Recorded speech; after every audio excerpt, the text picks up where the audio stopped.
She was just walking, no shouting, no resistance. But to him, black skin equals criminal. ID. Where are you from? Any priors? His words sounded like he was interrogating a murderer. On the street, he reached into her pockets, searched her backpack, touched her like the law was a joke. But he messed with the wrong person. And this time, the camera was rolling. The internet was waiting. A voice rang out. He doesn't know who she is. What state do you live in? Where you are, do the police truly treat everyone the same? In Northwind, the name Park Haley was no stranger to anyone who had lived long enough in the upper-middle-class neighborhood on the northern side of the city. He was a regular presence, noticed no more than a speed limit sign or the Tuesday morning test sirens. Haley was part of the scenery, an element assumed to exist for the sake of safety. In the eyes of the white residents living nearby, he embodied order, a proper, punctual officer who spoke little, never smiled unnecessarily, and, most importantly, never caused scandal. Over more than 10 years of patrolling, he had never been caught on camera,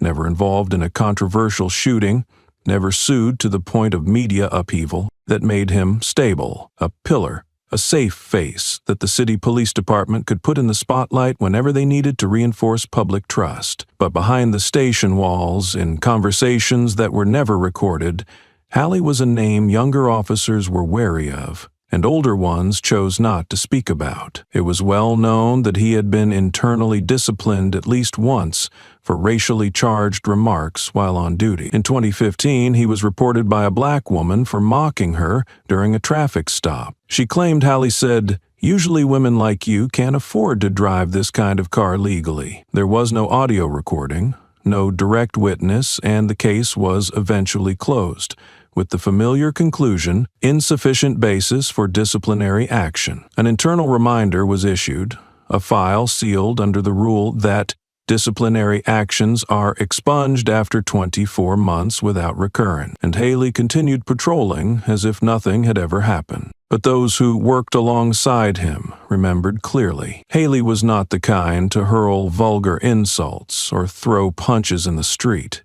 He chose a more insidious path, quieter, and far more dangerous. His choice of who to stop was never random. Women of color, young Latinan men in hoodies, Asian men in old cars with out-of-town plates. He didn't need a formal reason.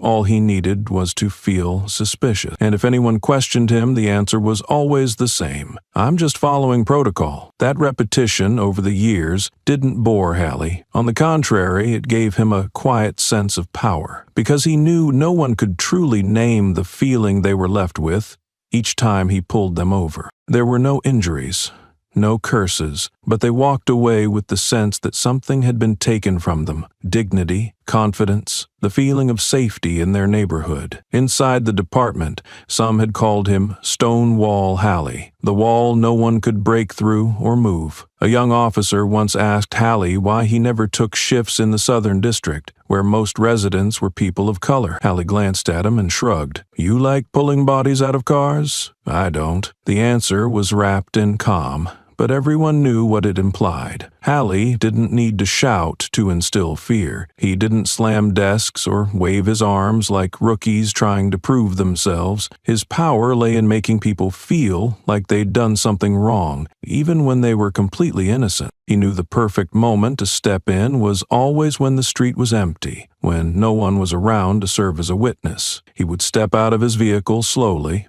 never aggressive, but never casual either. His questions never went straight to the point. They always began with deliberate assumptions. "Is this your car? Where do you work? Around here? What are you doing heading this way?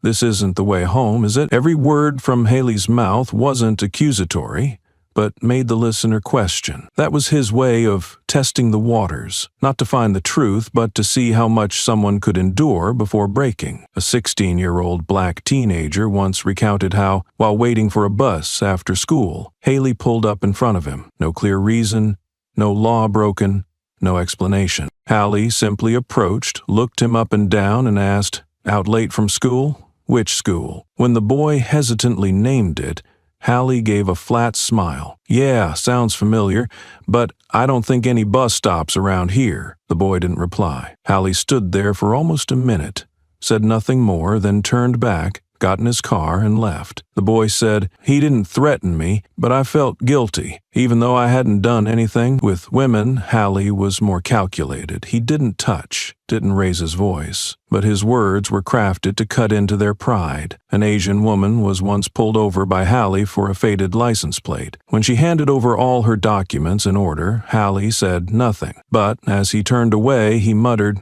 "Next time, try to speak more slowly. Your accent's hard to follow." The comment didn't break any codes of conduct. It wasn't an insult, but it made her feel smaller in her own space. Not just civilians. Rookie officers were also tested by Hallie. Whew! Recruits rode with him, and he would test their boundaries with ethically gray behavior. For example, he'd ask them to stand back while he questioned a suspect, or tell them, "I'll handle this part," and then write a report that wasn't entirely truthful. Those who didn't object became his chosen partners. Those who did, he said nothing to, but their internal evaluations always fell short of expectations. No evidence, no direct threats, but everyone knew going against Hallie meant cutting your future short. The most terrifying thing about Hallie was that he never openly crossed the line. He knew the law too well to break it foolishly, but he also knew how to stretch ethical boundaries just enough for victims to feel violated without being able to prove it. He silenced people not with fists, but with a feeling of being watched, judged, and defined before they even spoke. And that's why so many who encountered him never forgot him, even if they had no clear photo or strong accusation to bring him down. Until now. With a badge on his chest and a gun at his hip, Hallie carried a kind of confidence that was never taught at the police academy. It didn't come from legal knowledge, nor from years of dealing with criminals. It came from something far simpler, knowing that he was always believed more than others. Over the years, he had learned that in this neighborhood, with this skin color and in this uniform, he didn't have to be right, he just had to be present. And once present, he became the law itself, a version of the law that needed no text, no court, no jury, just the right to stop, to question, to search. Hallie was used to fearful eyes, used to the way people lowered their gaze, softened their voices, hands trembling when he called them out on the street, used to people of color trying to explain, offering their papers with joined hands, never daring to ask why they were stopped, used to being in control, the one who gave orders, made decisions, and shrank others with just a look. That habit had formed an impenetrable shell, a state of self-righteousness built on victims' silence and the system's quiet nods. Haley didn't think twice when he stepped out of his car that morning. He saw a black woman walking alone along the sidewalk, not hurried, not evasive, doing nothing remotely illegal. But in his eyes, that nothing was exactly the issue. No fear, no retreat, no permission to exist in a neighborhood like this. He didn't need a reason. He never did. Every time someone was stopped, a reason could be invented later. Suspicious behavior, inappropriate clothing, vague gestures, or unexplained movement. Every time it became a bland report, signed as carelessly as tossing an empty coffee cup into the trash. That morning, when Hallie saw Amara Cole walking through the upscale neighborhood near the Central Lake, he didn't think twice. She wasn't striking. Gray hoodie, small backpack, slow pace. But to him, that was enough. A black woman alone in a white area was always been reason enough. Hallie stopped his car, stepped out, not hurried, not truly suspicious, just doing what he had done for years, imposing his presence as if it were the law. He didn't know who she was, didn't care to. To Hallie, people of color didn't need a reason to be suspected. They only needed to exist in the wrong place at the wrong time, with the wrong shade among white streets. And that was reason enough for him to do his job. Hallie approached with his familiar gait, hands slightly apart, eyes scanning the woman head to toe. He didn't ask her name or care where she was from. He simply ordered, "Let me see your ID. What are you doing in this neighborhood?" That question had stopped so many before, but this time it didn't bring the reaction he expected. The woman didn't retreat or fumble. She removed her earbuds, her gaze steady, not defiant, but not submissive either. "I'm walking, like anyone else," a simple reply, not confrontational, not hushed, not evasive. But to Hallie, that very response shifted the air. In her eyes, he saw something he had never encountered in all his years patrolling. Someone who wasn't afraid of him. Haley tilted his head slightly, squinting. He was used to averted glances, to cooperation born of fear, to trembling hands opening wallets. But in this woman there was no tremor, no pleading,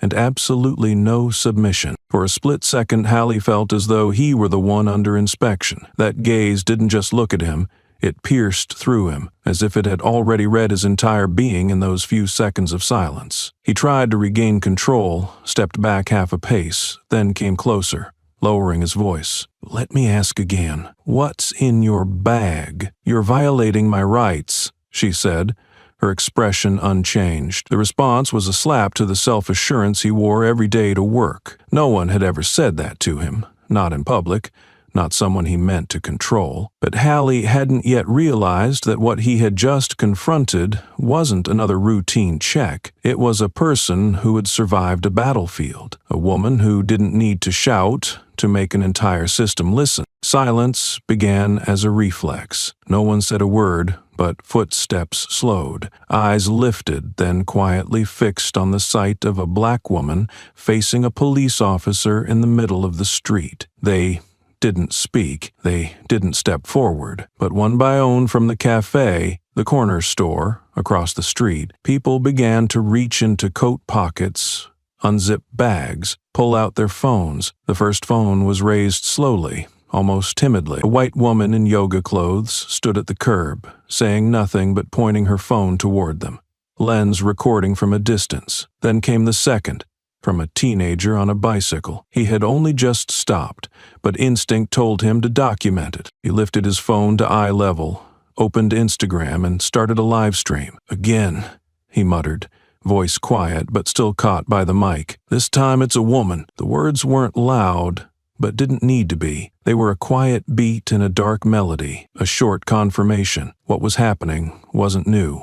Not surprising, not strange, but still painful. A delivery worker 3 houses away cracked open the back of his truck and aimed his camera through the narrow gap. A cashier inside the convenience store switched on the shelf-mounted security cam. No one stepped forward. No one intervened. But from every angle, sideways, diagonal, straight on, from above and below, everything began to be recorded. Not a single detail missed. At the center of it all, Haley still stood there, unbothered by the watching eyes. He was used to this. In a digital world, who doesn't have a camera in their pocket? The question was, what would they do with it? Send it to whom?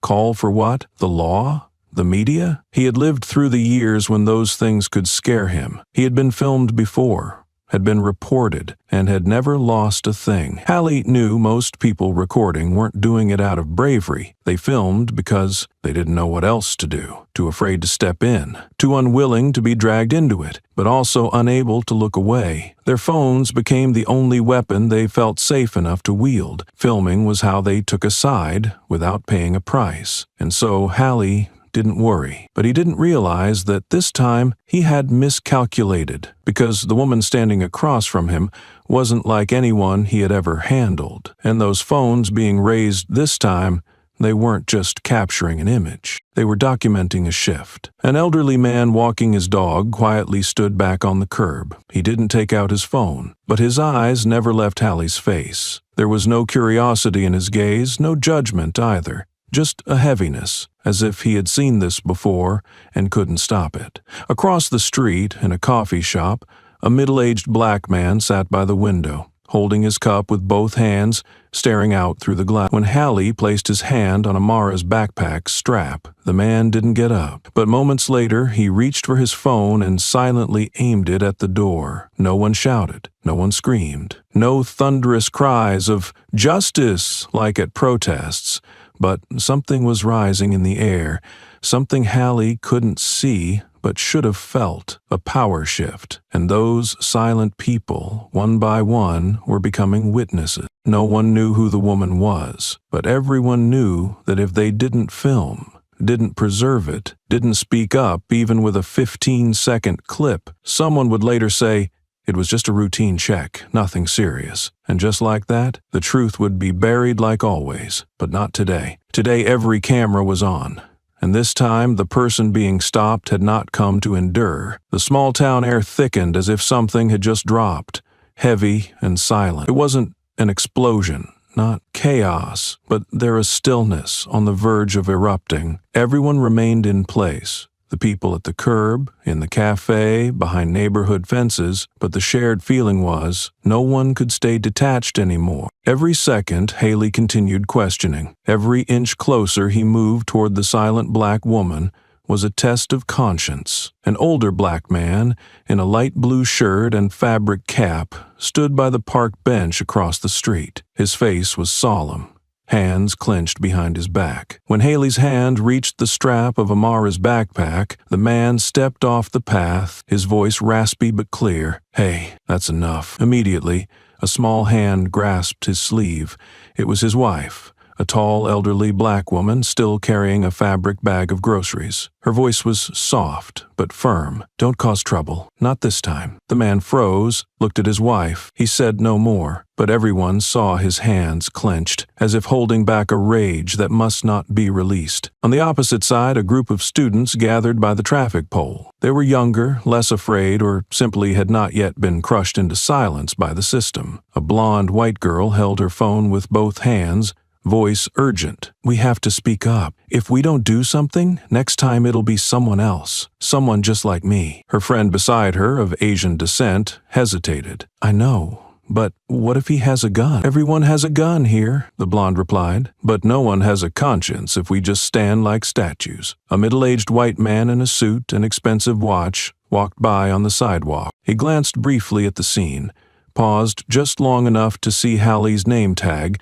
then kept walking. But after a few steps, he stopped, opened his phone, and turned back to record a short clip. Maybe he didn't know what to do, but instinct told him to document it, or else tomorrow he'd be the man pretending he never saw. Meanwhile, in the laundromat at the corner, a Latina woman was halfway through pulling down the blinds, but her hand stayed fixed on the phone that was still recording. He said nothing, didn't post the clip, but her eyes revealed familiarity, as if this wasn't the first time she had seen someone like her being humiliated on the street. Each person stood at their post, each with their reaction. Some raised their phones to mask helplessness. Some stayed silent out of fear of being the next target.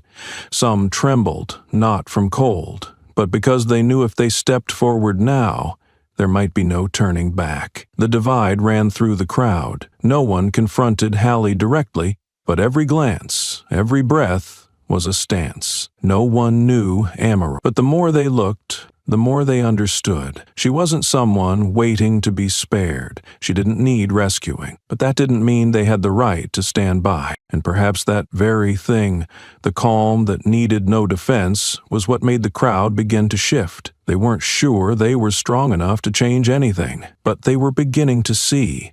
If they did nothing, the least they could do was bear witness. Because this time, she didn't look away. This time, someone stood tall. Amara remained still. She didn't reach for her phone, didn't speak, didn't send a call for help. Her hand stayed on the backpack strap, eyes fixed on the officer who now stood too close. In that moment, her silence made every surrounding sound suddenly sharper. The wind rustling through oak leaves, the clack of a woman's high heels passing by, the soft mechanical whir of phone cameras recording without narration. No one knew who she was. No one knew where she came from or why she walked alone on that street this morning. She didn't look like someone picking a fight, nor like someone who would shrink away when stopped. She stood there as if she had stood here before, or in places far more intense, and had grown used to being watched, judged, and stopped in public by someone who believed the badge on his chest gave him the right to question another's existence. Someone in the crowd murmured, unsure whether to themselves or someone nearby, "There's something about her, not ordinary." The words came out soft as breath, but enough to make a nearby college student turn his head. He didn't know exactly what was making the air feel so heavy, But he knew this woman wasn't like those who had been shoved onto sidewalks and vanished from the headlines 48 hours later. She carried a strange kind of stillness, not from surrender, but from having faced pressure before and learning how not to bend beneath it. A young Indian woman near the traffic pole, still recording, began to frown. She didn't take her eyes off Amara. At first, she thought this was just another typical case of racial profiling of a black person stopped for not fitting in. But now, something was shifting in her mind. It wasn't just injustice anymore. It was a presence that made the powerful step back. Haley felt it too, though he didn't show it clearly. The slight squint in his eyes, the slower steps, all showed that he no longer held full control as he thought. What stood before him wasn't just an individual. It was a structured silence, a weight, a force capable of exposing the empty power he had long relied on. In that atmosphere, the crowd began to change. Some who had started filming just in case now adjusted their angles. Some began adding hashtags to their clips. Some even switched to live stream. It was no longer just reflex. They were recording with intention, with a sense of responsibility that had no name. Until now, they hadn't intervened, hadn't stepped out, hadn't shouted, but their eyes had changed. No longer just someone else's issue or a community problem. For the first time, someone stood there like a mirror, forcing each of them to confront themselves. Amara stood upright, her spine a motionless pillar in the heart of the street. Her hands did not tremble, her shoulders did not shift, and she did not take a single step back. Her gaze was fixed directly on the man in front of her, as though he were not a police officer, but merely a force trying to pierce through the armor she had built after too many years confronting fear. But this time, fear was no longer there. Haley kept his voice level, the same tone that had made hundreds lose their composure before. "I'm asking one last time, what are you carrying in your bag?" Amara didn't respond immediately. She knew that what he wanted wasn't an answer, it was submission, a silent, invisible concession, just enough for him to feel that he had won. She had seen that kind of power too many times, power that required no proof, only a bowed back. She raised her hand gently, slowly, without haste, without fear, but not to offer documents or unzip anything. She did it to grip her backpack strap more firmly. The gesture was not aggressive, but it allowed no one to move any closer without being held accountable. A cold current swept through the street. The crowd seemed to breathe in sync with a single person. They didn't know why they were nervous, but something in the way she stood made everyone understand. If she stepped back, something in all of us would break, too. Hallie inhaled. He wasn't used to this kind of confrontation, silent but unwavering. No shouting, no whining, no struggle. And, most unsettling of all, there was the fear he was used to seeing in people's eyes. He stepped back slightly, then forward half a step, just enough to reassert his control. "Do you know I have the right to search you?" "Yes," Amara answered, her first words after more than a minute of silence. Her voice was low, calm, steady, like someone reciting a law she had long memorized. "But I am not causing a disturbance. I am not exhibiting unlawful behavior, and I have not been informed of the reason for being stopped. So no, you do not have the right to lay a hand on me unless you are prepared to justify it to the camera and an investigative board." The street went silent. Her response was not confrontational, but it struck at the very core of abusive authority, where an officer assumes he doesn't have to prove anything. Haley paused. A flash of something small and fast crossed his eyes. Confusion, discomfort, caution, perhaps all three. Amara said no more. She didn't provoke. She didn't shrink. She simply refused to be cornered into choosing between silence and submission. A child behind a fence tugged on his mother's hand and whispered, "Mom, is she a cop?" The mother didn't answer, but her eyes stayed locked on Amara, as if seeing something she had never taught her child before. A woman of color who didn't need to be rescued, didn't need to be escorted, but was protecting herself with nothing but posture, knowledge, and dignity. Amara remained standing, both hands gripping the backpack strap, eyes steady. She offered no further words after her clear declaration of personal rights. Nor did she explain anything to ease the situation. She didn't need to. And that very choice, to not speak, not explain, not plead, made the air around her stretch taut like wire. To Hallie, this was no longer a simple stop and check. This was a growing unease, a fracture in the pattern he was used to commanding. He had encountered countless people who reacted by yelling, crying, protesting, or running. Those he knew how to handle. They fit neatly into the mold of the uncooperative subject. But this girl was different. She said nothing, did nothing, but didn't yield, and that made it impossible for him to slot her into any of the boxes he knew. The woman in front of him didn't try to seem gentle. She didn't strive to appear harmless. She just stood, unafraid, unassuming, a presence full of quiet force, as if she hadn't come to be spared, but to see what others would do with the power they had assigned themselves. Hallie looked around. The crowd was no longer a blur of background. Many had stepped off the curb, phones raised high, eyes locked on him. No one spoke, but the silence had shifted from passive to sharply observant. Each person there was asking the same question: how far will he go? Amara didn't say another word, but her eyes spoke plenty. They said she wasn't there to play power games. She didn't need to. She had faced bigger things. Disasters, gunfire, betrayal, and death. A skeptical white cop didn't unsettle her heartbeat. On the contrary, he was the one off balance. The way Hallie clicked his tongue, glanced at his name tag, and slowly placed a hand on his belt all betrayed that he had lost the upper hand. Not because someone shouted, but because someone, without speaking, had made him feel exposed. She had done nothing, and that was exactly what he couldn't control. From the crowd, a white woman whispered, "She doesn't need to argue. She's making him listen to his own words." And she was right. Amara's silence was not a retreat.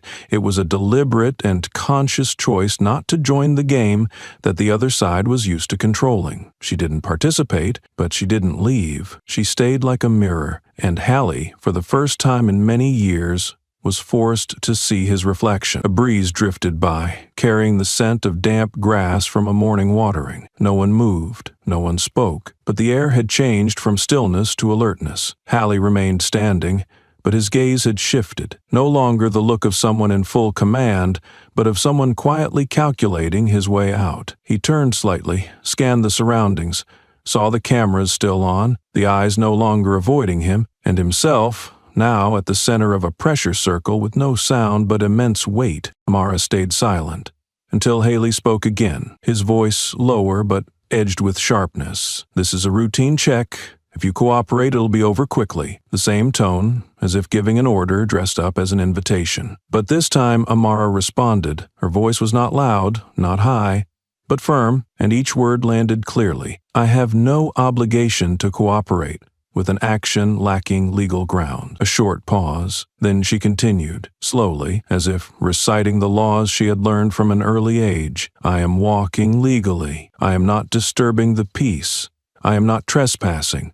I am not carrying weapons, and I present no visible threat." She looked directly into his eyes. "Therefore, unless you have a warrant or a documented cause, you have no right to ask me to open my bag, no right to detain me, and no right to touch me." Hallie stared at her, eyes narrowing, as if he had just heard something that wasn't supposed to come from someone like her, a black woman, plainly dressed, walking alone in the street. Words so rational, in his mind, should come from lawyers, colleagues, or trained personnel, but he didn't know she had once trained people like him. The crowd stirred. Not loudly, but their expressions had shifted. A young woman live streaming repeated Amara's words to her viewers. She said, "Unless you have a warrant, you have no right to touch me." Haley pressed his lips together. His hand tightened near his hip, then dropped. Amara stood there, watching his posture. But her words had become an invisible barrier between them, and for the first time that morning,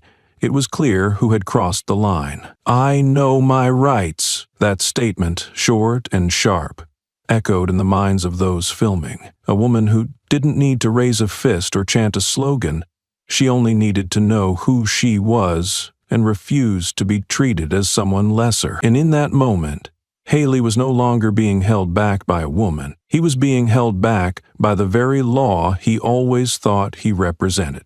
The atmosphere on the street no longer followed its usual rhythm. Though it was only just past 9 in the morning, the sun already seemed unusually high, its rays glaring down on the stone-paved road with an intensity that felt harsh and exposed. There were no more absent-minded footsteps, no more shop doors creaking open, no more wind whispering between the narrow gaps of homes and trees. Everything had frozen, leaving only the faint ticking of camera shutters as recordings quietly continued. The North Wind neighborhood had always been known as a clean zone, not because there was little trash, but because everything had been cleaned up long before it could become a problem. Strangers were rare. People of color, if they lived here at all, were typically mid-level managers with spotless credit histories, living discreetly and walking quickly past intersections. In front of the stately colonial homes, flower beds were trimmed into perfect rectangles, flags flew at regulation height. No one displayed political signs. No one argued loudly. Disputes, if they occurred, were settled with an email to the neighborhood council or a phone call to the police describing an unidentified individual. And today, that unidentified individual was standing in the middle of the neighborhood. No one in the crowd knew that less than 500 meters away, there had once been a small diner owned by a black man, which had closed 3 months after opening due to being deemed not in harmony with the area's character. Nor did anyone mention that there had been 3 civil complaints filed against random police checks conducted by the same precinct. But each case was dismissed due to lack of evidence. Everyone knew. No one spoke. And now a black woman stood in the center of the street, not shouting, not resisting, and somehow all the unspoken truths began to surface simply because she refused to walk away. Hallie knew this too, though he would never admit it. He had lived long enough, worked deep enough within the system to understand one thing. Some people simply hear, not because they've done anything wrong, but because their very existence is a reminder of injustices that were never named. Marara said nothing more after stating, "I know my rights," but that silence did not let the words fade. They lingered, like a signal broadcast from the moment the system could no longer pretend not to hear. A local news van appeared at the end of the block. A reporter jogged forward, adjusting his mic and camera, eyes widening as he saw the scene. No violence, no blood, no chaos, but something more powerful than conflict. The crowd began to shift. Some moved closer. Some stopped recording from a distance and raised their phones to eye level. A masked girl pulled a folded cardboard sign from her backpack. "You don't need to scream to say enough." Hallie glanced around him, hand on his belt, not drawing but not retreating. His face no longer bore the neutral calm from earlier. Under the blazing sun, sweat had begun to soak through the collar of his uniform. But Amara remained where she was. This time, though, something had changed. She was no longer alone. No one stood beside her, but more people stood behind her than anyone had ever known. And the eyes that once saw her as a suspicious black woman being questioned now began to see her as a symbol, appearing in the middle of the street without ever having to shout to become history. She was still there. No one reached out to hold her hand, nor did anyone pull her away. But the way people looked at her had changed. Suspicion became respect. Curiosity became quite regarded. No one called her name. No one knew it. But in the silence, a question echoed in dozens of minds. Who is she? Even Hallie, the man who moments ago believed he was handling a suspicious case, began to falter. His gaze swept over her backpack, her gray hoodie obscuring half her face as if trying to find some clue to validate his instincts. But what unsettled him wasn't her silence. It was the calm she carried so effortlessly, something that couldn't be faked, as though she didn't just know who she was, but had already survived things far beyond whatever he was now trying to impose on her. And, in truth, she had. Amara Cole had walked in the dark not because she wanted to remain hidden, but because she had been trained to be invisible. Years ago, she hadn't stood in the middle of streets like this. She'd been deep underground, in closed military compounds where even the light had to be cleared before it could be turned on. She hadn't carried protest signs, hadn't live-streamed, hadn't challenged the system. She had been part of it. One of the rare women chosen for elite SEAL assignments, silent units deployed into nameless spaces, carrying out missions too secret to ever be written down. Back then, Amara was 26, younger than now but with the same eyes, unafraid of conflict, not needing to win, only determined not to be twisted. On a 9-day mission in the mountain borderlands of Pakistan, she was the only one of her 5-person team to survive a night raid. The other 4 men, larger, trained to the same standard, never came back. Amara dragged their bodies behind rocks, secured their ID tags, then signaled for rescue over 3 days, through mud, blood, and the sound of gunfire not far off. When the helicopter finally landed, the first to see her was a senior operations officer, stunned to witness a black woman, mud-covered, eyes wide, emerge from the wreckage with a neatly folded flag in her hand. She didn't cry, didn't beam with pride, gave no press statement. She simply wrote one line in her internal report: "Mission completed.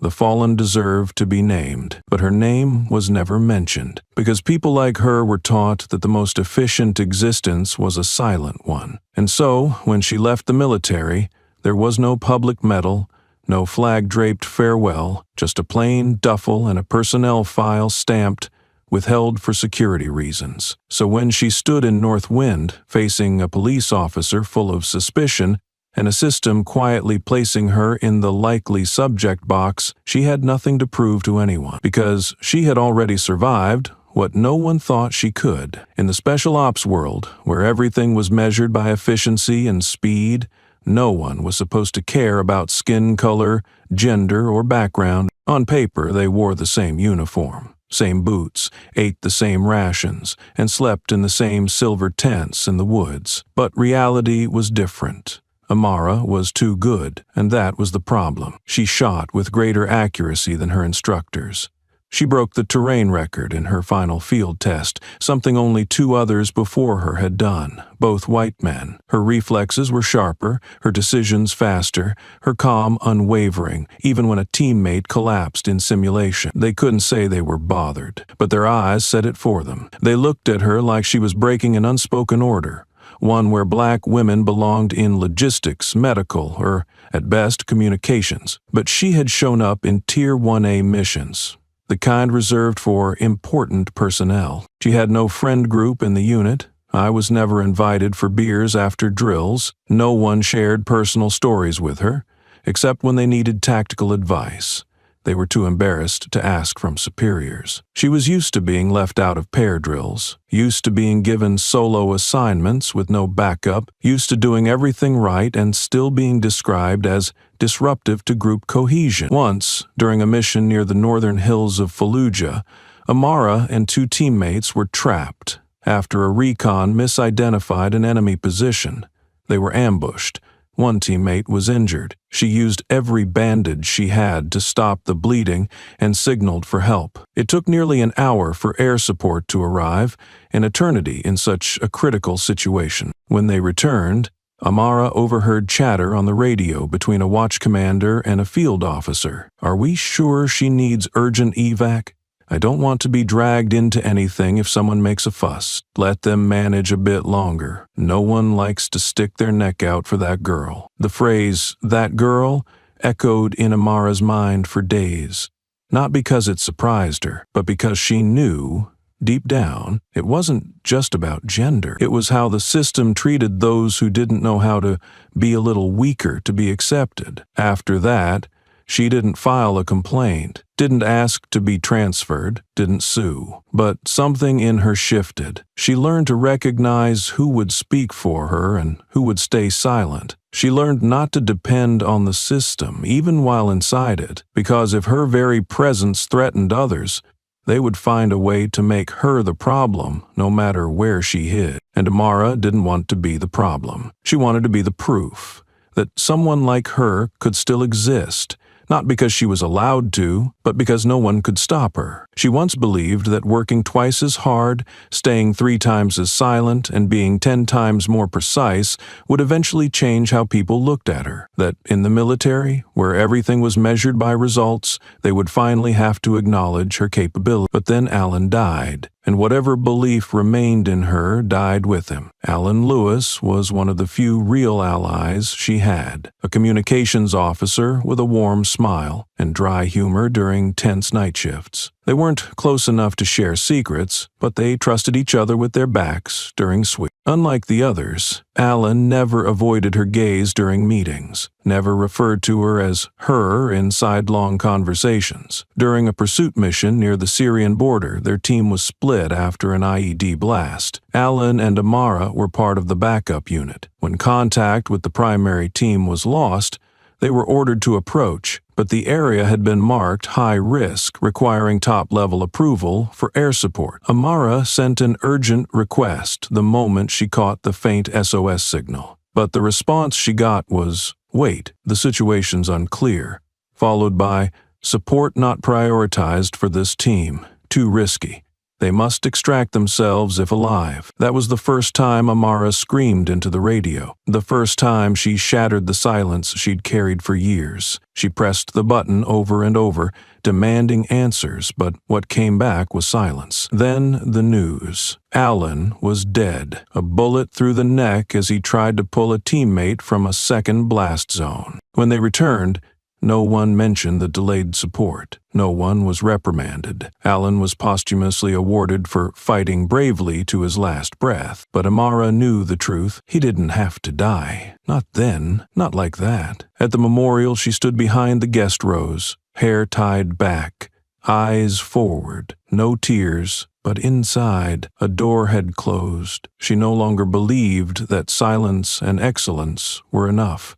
She no longer believed that they'll eventually see how hard she worked, because Alan's death made something painfully clear, something people had only whispered for years. If the system didn't want her there, then even if she saved lives, shot straight, and endured, she would still be seen as a burden. Weeks later, Amara signed her release papers. No one stopped her. No one asked why. Her file was marked "personal reasons." No one read past those 3 words. But in her heart, the reason was a vow. "From now on, I will never bow my head because of my skin." She didn't leave the military as a failure. She left as someone who understood that some battles aren't fought on foreign soil, but in every glance, every reluctant handshake, every decision cloaked as protocol. She carried with her the memory of those who fell not from error, but from the silence of those in power. And she began a new journey, not with rank, not with medals, but with a strength the system could not measure and could never silence. Hallie took a deep breath. The dense silence pressing around him made the veins in his neck feel taut. He was used to being in control, used to his words carrying absolute weight. But today, his words only seemed to make the girl stand firmer. A gust of wind passed, leaves rustled on the awnings. Hallie's eyes narrowed, as if searching his mind for a way to end this without losing face. He decided not to prolong it. "Turn around. Hands on the car." The command came out short and dry, with no emphasis.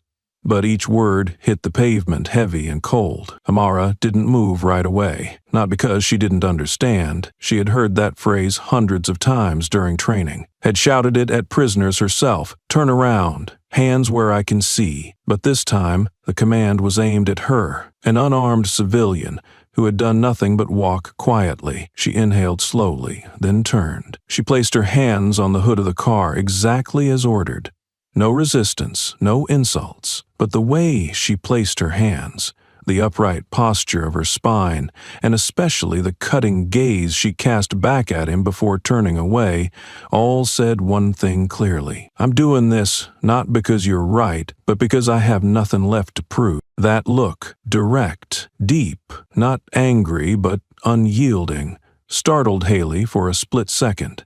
He meant to step forward but paused halfway, as if in that brief moment his body realized it had gone too far to turn back. The crowd fell silent. Earlier, their silence came from uncertainty. Now, it came from understanding. A white woman standing beside her 8-year-old daughter gripped her child. The girl said nothing, but her wide eyes stared at the scene. A woman ordered to place her hands on a car in broad daylight in the middle of the street, in front of dozens of recording lenses, and the one giving the order was a man twice her size, in uniform. No one dared speak, but everyone saw. Someone in the crowd muttered, "Is he seriously going to cuff her?" A college student still live streaming growled, no longer whispering, "She didn't do anything. Not one thing." Hallie stood, frozen. He was listening to something, not the crowd, but a voice stirring inside himself, a voice he had buried during all his years in uniform, but today it buzzed in his head like a saw. "What are you doing? And why?" Amara no longer looked at him. Her eyes faced forward, toward the quiet trees, toward the blue and white patrol car reflecting sunlight onto her hands. No one could shake her, but no one could say she didn't feel. She felt the cost of being treated like a criminal once again, simply because of her skin and her presence. The neighborhood began to sense the rage building not from her, but from the once silent witnesses.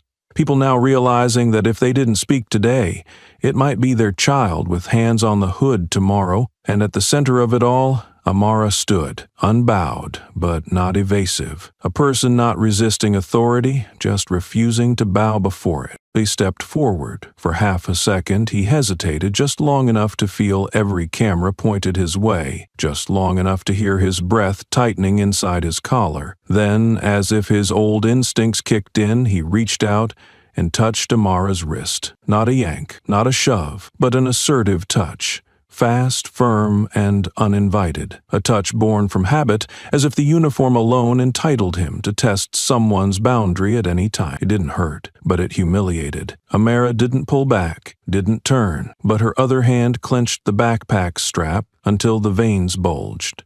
Her brown skin stretched tight with tension. Her head tilted slightly. Her eyes no longer stared at the car but locked on to Hallie. And for the first time, her gaze wasn't a warning, it was judgment. "You just lost your chance to walk away," she said, not loud, but each word nailed the air. Hallie froze. He knew she spoke the truth, and that truth, calm, without shouting, without proof, made him feel the loss of control. Because she hadn't resisted, he couldn't claim non-compliance. Because she hadn't done anything wrong, he couldn't claim reasonable suspicion. And because she said what he should have known. The chance to stop in time, he felt the entire street staring through him. The crowd erupted not in shouts, but in a collective shift of conscience. A heavy sigh escaped the cafe porch. A Middle Eastern man yelled, "Take your hand off her!" A white woman snapped a photo of Haley's hand on Amara's arm, shouting, "You all saw that. He touched her." A college student live streaming now spoke with clarity and rage. "This is abuse of power. Physical contact without cause. This is your proof." He pointed the camera at Hallie's face. "What's your name? Say it loud. People are watching." Hallie let go, slowly but clearly. He said nothing, but his face flushed red, not with guilt, but because, for the first time, there was no exit with dignity. Amara didn't turn away. She remained still, didn't adjust her stance, didn't brush off the place he touched. She simply stood as a witness, making sure no one could deny what had happened. "You think that because you didn't use a fist, people will forgive you?" she said, louder now. "I've seen people touch others with white gloves, but it was still violence." A woman stepped out of her house, child in arms. The child turned away, not understanding, but the mother stared at Hallie and shook her head. "There was nothing professional in that touch. Don't expect anyone to defend you." Hallie turned halfway, but each step now was a permanent stain. Every camera, every eye, every voice was forming an indictment without a courtroom, without a trial. And in the middle of it all, Amara remained. She didn't need to shout. What she didn't say was enough to make everyone listen. Hallie released her wrist. But The feeling of lost control clung to him like sweat on his collar. He stepped back, then forward again, as if trying to regain footing with familiar gestures. No one said a word, but the eyes had changed. No more hesitant glances from earlier. Now, every stare met him head-on, scrutinizing, recording, remembering. Amara stayed motionless, no taunts, no retreat, no raised fists, and that unsettled Haley even more. Every second she didn't react was another second he couldn't use the excuse of non-cooperation, the excuse he had used to handcuff dozens before. He looked at her, then glanced at the backpack. From that, he conjured a sentence thought no basis, just a reflex disguised as a command. "I suspect you're carrying contraband." The words hit the pavement like a stone on tense water. No one breathed. No one believed it. There was no behavior, no gesture, no cause, but Hallie said it anyway. Not like a law enforcer, but like a man pulling the emergency brake as he fell. Amara turned, fully this time, facing him. She wasn't angry, but her gaze cut like steel, as if he had just signed his report of misconduct. "The only thing you suspect here," she said slowly, "is a black woman unafraid of you." A gust of wind swept through. A voice from the end of the block shouted, "There's no reason she stood still the whole time." It was a student of color, recording from across the street. He stepped onto the road, phone held high, voice breaking with fury. "I've been filming from the start. I have proof. There's nothing in her bag. He made it up." Others began stepping forward, not rushing but closing the gap. Each step was a resistance. Each raised phone was a courtroom in motion. Haley felt the change. He was used to manipulating scenes, people turning away, lowering their eyes, pretending blindness. But now he stood in a circle of eyes and none turned away. "I have the right to search her bag if there's reasonable suspicion," he said loudly, nearly shouting, grasping for one last shred of authority. Amara didn't move. Her voice was low, but rang clear. "No, you don't have that right when your suspicion is based on bias and lacks legal grounds." A white woman who had stayed silent stepped forward, pointing at Haley. "You're trying to trap her into breaking the law just to justify an arrest." A delivery man snapped, "This isn't suspicion, this is fabrication. He wants to cuff her to cover his mistake." Things began to spiral. With every word, every recording, Hallie lost another layer of the invisible shield his uniform once gave him. Amara didn't have to struggle, didn't have to scream, "I'm innocent." Her silence had already laid bare who was fabricating guilt, and for the first time that morning, Hallie felt truly alone. Not because no one stood beside him, but no one believed him anymore. The touch had passed, but its aftershock remained, spreading through glances, through the soft clicking of camera shutters, through the held breath of those who had thought they were only bystanders. Amara stood tall. Haley stood frozen. The street seemed to stiffen for a few seconds.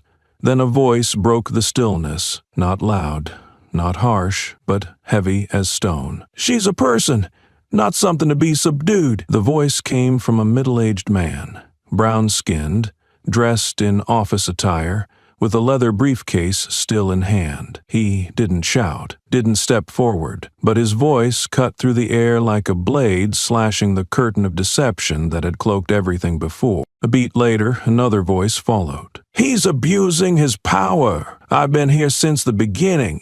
She didn't do a single thing wrong. No one should be treated like this. No one!" At first, the voices were scattered, isolated sparks, not yet a fire. But then, as if someone had thrown oil onto kindling, the sparks caught flame. A young woman turned to her friend, voice cracking with fury. "If she were white, would anyone have laid a hand on her like that?" A Latino man raised his phone higher. "I'm live streaming. Everyone's seeing this, every move, every word. Don't call this reasonable suspicion. This is harassment." Amara didn't turn to look. She didn't need to. She knew. This time, she was no longer alone. Haley, by contrast, stood stiff, lips pressed tight, eyes darting, searching for an ally, a friendly face. But everyone he once considered uninvolved had now turned not away, but toward him, against him. A child tugged at his father's sleeve. "Dad, why is the policeman doing that to her?" The father didn't answer right away. He bent down, smoothed his son's hair, but his eyes never left the scene, and later he was the one who stepped forward to the curb, raising a hand and pointing at Hallie. This is not how justice works. This is how power is corrupted. A group of high school students, who had at first only watched, now joined the current. They began chanting, "She is a person, not a target." What had started as fragmented cries was now gaining rhythm, gaining force, gaining the invisible consensus of conscience. A young Arab woman stepped into the street. "No one gets to stay silent anymore. Silence is complicity." And as if fueled by her words, the crowd's voices, compressed all morning into glances, broke open like a flood. "Take your hand off her. We saw everything. Cameras don't lie." Haley stepped back. His hand brushed the radio at his hip, but he didn't activate it. At that moment, the radio couldn't save him. What he needed wasn't a badge. It was trust, and that he had already lost. Amara remained still. She hadn't said another word, but her eyes, now calm and deep, seemed to pierce through years of suspicion, of being watched, of being called names that weren't hers. A wave was forming. It didn't need a leader. It didn't need a signal, but it had a shape formed by outrage, by awareness, and by the power of an undeniable truth. And for the first time that morning, silence was no longer an option. The growl of a diesel engine echoed from the end of the street, breaking the taut tension that had stretched like a drawn bowstring. A local news van turned in, its WNT7 News logo bright on the side, antenna still wet from an earlier storm. The door opened. A black journalist in his 40s stepped out. His face was weathered by the sun, his frame tall but slightly hunched, not from fatigue, but from the habit of leaning in where pain had happened. He didn't approach the crowd right away. He stood still for a moment, scanning the scene, one he had reported on dozens of times before. A person of color stopped by police, a crowd gathering, cameras rising, anger swelling like a tide. But something this time was different. His eyes landed at the center, her, the woman standing still beside the patrol car, hand gripping her backpack strap, her face unreadable, eyes unflinching. She wasn't resisting, she wasn't shouting, but the entire street vibrated with the weight of her silence. The journalist stiffened. "Oh God," he whispered. He turned to his cameraman, voice tight in his throat. "It's her." "Who?" "Amara Cole," he said, pronouncing each syllable like he couldn't believe he was saying the name out loud. "The special ops agent. The one who saved that entire hostage team in Kandahar. 11 people, not a single life lost." The assistant froze, hands trembling slightly as he set up the camera. He was young, knew her name only from vague reports, articles pulled shortly after publication. She'd never been on television. No talk shows, no features, just one blurry photo from behind a blood-stained back, a raised map in hand, eyes locked on the slumped bodies of teammates. The journalist exhaled, a long breath that pulled up a decade's worth of memory. He had once been the only reporter granted access to that classified rescue file. Everything had been sealed, but he was allowed to write a short brief, 150 words. No names, no details. The final line read, "One woman, alone, enough to bring them all home." He had kept the original draft for 10 years. Something in her eyes wouldn't let him forget a calm born not from training, but from pain, that had learned not to weep.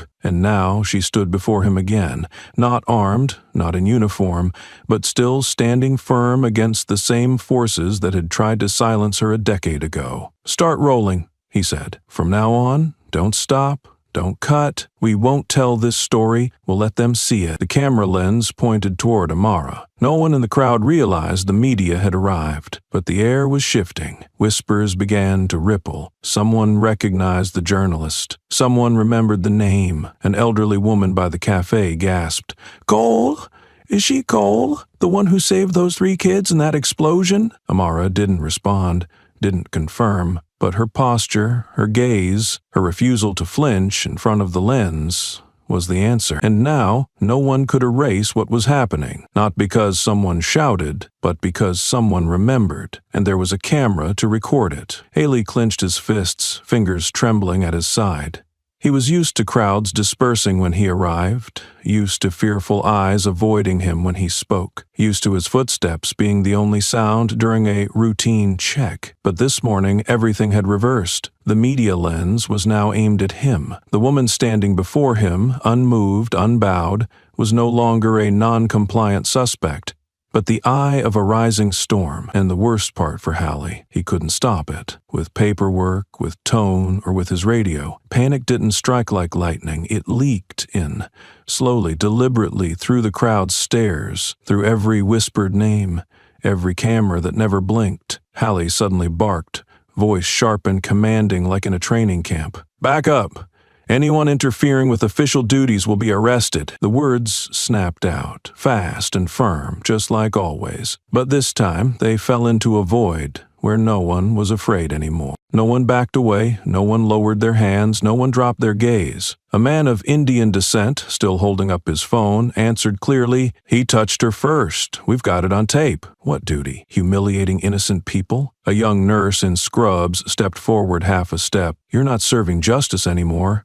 You're abusing it." Haley turned to his right, where the WNT7 camera light was blinking red. The cameraman didn't move. The black journalist stood behind it, eyes locked on Hallie, not judging, not shocked, just witnessing. And somehow, that felt worse than anger. "I'm ordering everyone to move back 10 feet, he repeated, louder now, his voice overlapping traffic and the tremble in his breath. But now his words sounded out of place among a crowd that no longer treated them as law. A young white woman, maybe 20, live-streamed as she spoke directly into her phone. "This officer is threatening civilians in broad daylight. No one's stopping him, and yet he's threatening to arrest the whole crowd for standing still." An older man in a blazer nodded. "This is when they test if justice still breathes." And we were the test. Haley could feel the shift not just in the crowd, but in the very system he thought he once controlled. Every step he took made others retreat. But now he moved forward, and no one stepped back. And for the first time in over 2 decades, wearing a uniform, he wasn't sure his commands held any meaning. Amara still hadn't spoken. She didn't have to. Her presence alone had become a flag, needing no color. And the crowd, once a blurry backdrop, now stood as a circle of resolve. No one shouted orders, no signs were raised, but every pair of eyes said the same thing. Enough. Hallie looked around. His gaze landed on a college student, holding up a hastily written sign. "This isn't law enforcement. This is suppression." And just then, his radio crackled with a sharp alert. "Central to Unit 22. The media is on site. Requesting immediate status update. The chief is watching." He didn't answer. He couldn't. Because now he knew this report was no longer his to write. Outrage had reached its peak. But still, no one moved. Not because they didn't want to act, but because they still believed the other side would stop. That a police officer entrusted with a gun, with power, with the community's faith, would recognize a line, would know when to step back, would stop before going too far. Amara remained where she was, at the center of every gaze, every lens, every breath held in tension.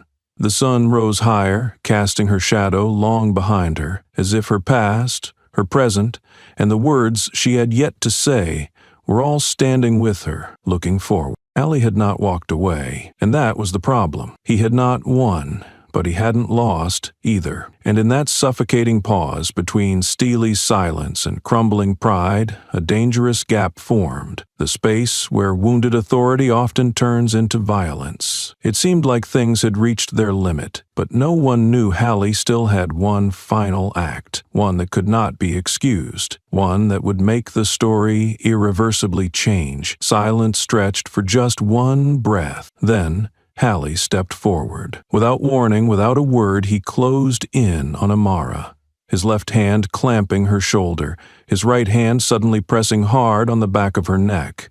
She had no time to react. Her body was slammed onto the hood of the car, spine arching in reflex, but she did not fight back. A sharp crack rang out as her face hit the cold white-painted metal, the sound of flesh trapped between force and steel, and then blood, a small tear at the corner of her mouth, not violent, not gushing, but enough to stain the dull gray of endurance with vivid red. No one spoke in the first second. The world held its breath. Then, "Oh my God! What is he doing? He just slammed her head into the car!" The crowd erupted. A woman screamed. "She did nothing. He assaulted her." A man stepped forward, hands trembling with rage. "I recorded everything. She stood still. No resistance. Nothing." A student rushed forward, slipping as he tried to get closer, dropping his camera.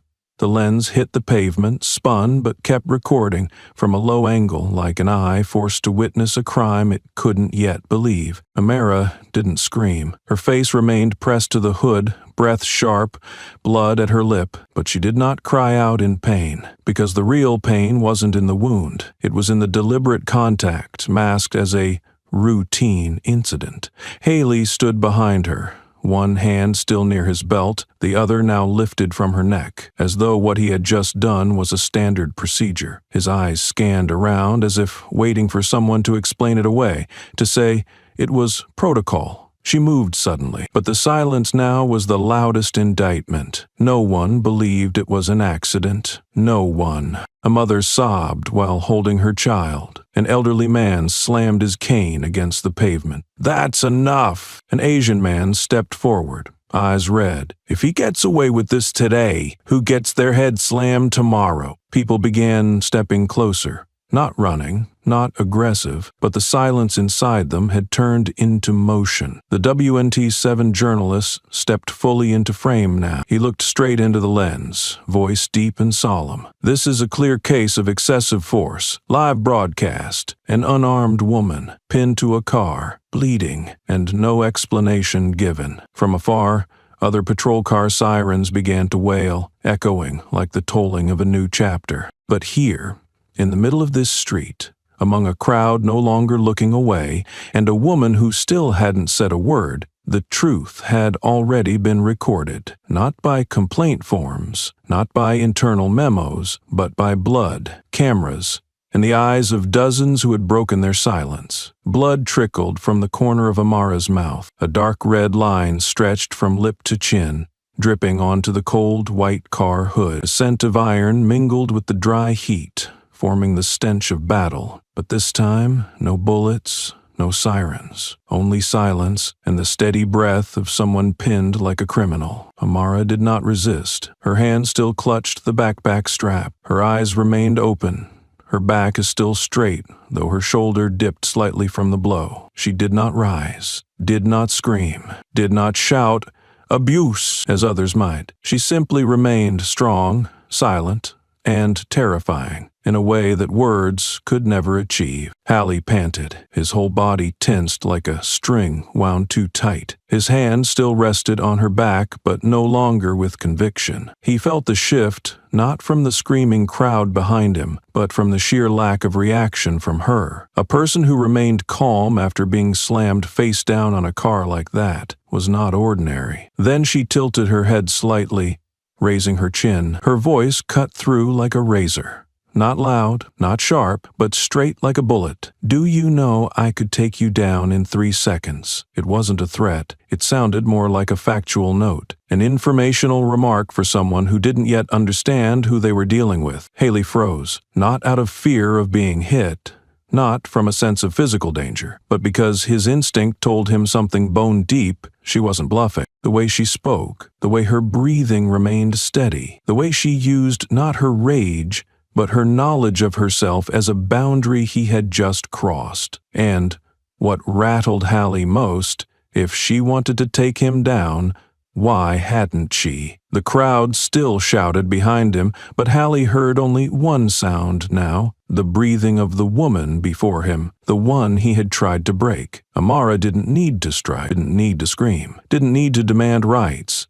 She only needed to make clear, if she hadn't retaliated yet, it was because she chose not to. That was the kind of power Hallie had never learned at the academy, never read in a manual, and had never faced in all his years of patrol leadership. 3 seconds, she repeated. 1 hand. No injuries, just enough to put you down. Hallie let go of her back. No one ordered him to. No one intervened. He let go on his own, as if realizing that touch no longer belonged to him. Amara slowly stood upright. No wobble, no wiping the blood, no immediate turnaround. She resumed her stance, unchanged, as if the blow and the blood hadn't altered her core one bit. Only one thing had changed. Now he knew. He knew who she was. He knew what he had confronted. And he knew he was not stronger than her, even with a gun at his side. Amara stood tall, blood dried at her lip, her chin still marked by the hood's edge, but her eyes were steady. Her shadow stretched long in the sun, quiet but solid,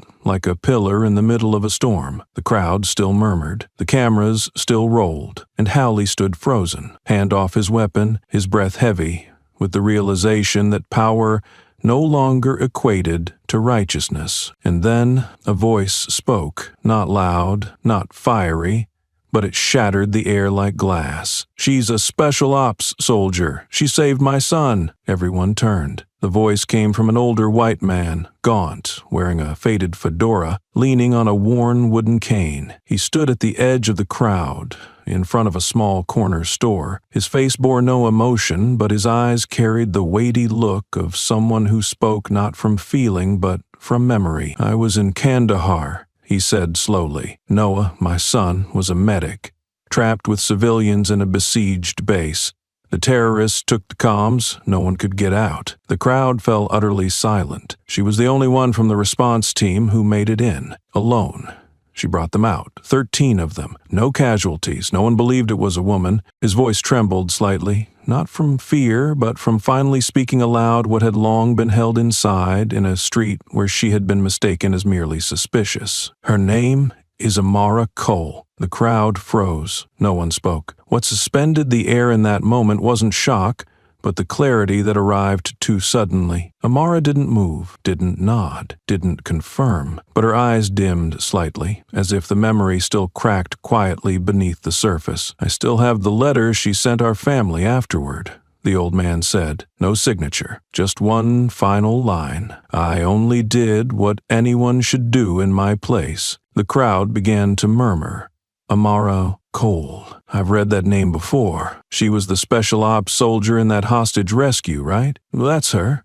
Never gave interviews, but a few articles mentioned her." Hallie turned to look at her. His face was pale, not out of fear of her, but because he now realized he had laid hands on someone who deserved reverence, not interrogation. The WNT7 journalist had now turned his camera toward the old man. His voice lowered. "I don't think we need to search anyone's bag anymore. We need to search for how we choose who to believe." Amara did not cry, but for the first time that morning, her shoulders lowered slightly, not from fatigue, but because the burden of silence had been lifted by someone she never expected. No one was recording for clicks anymore.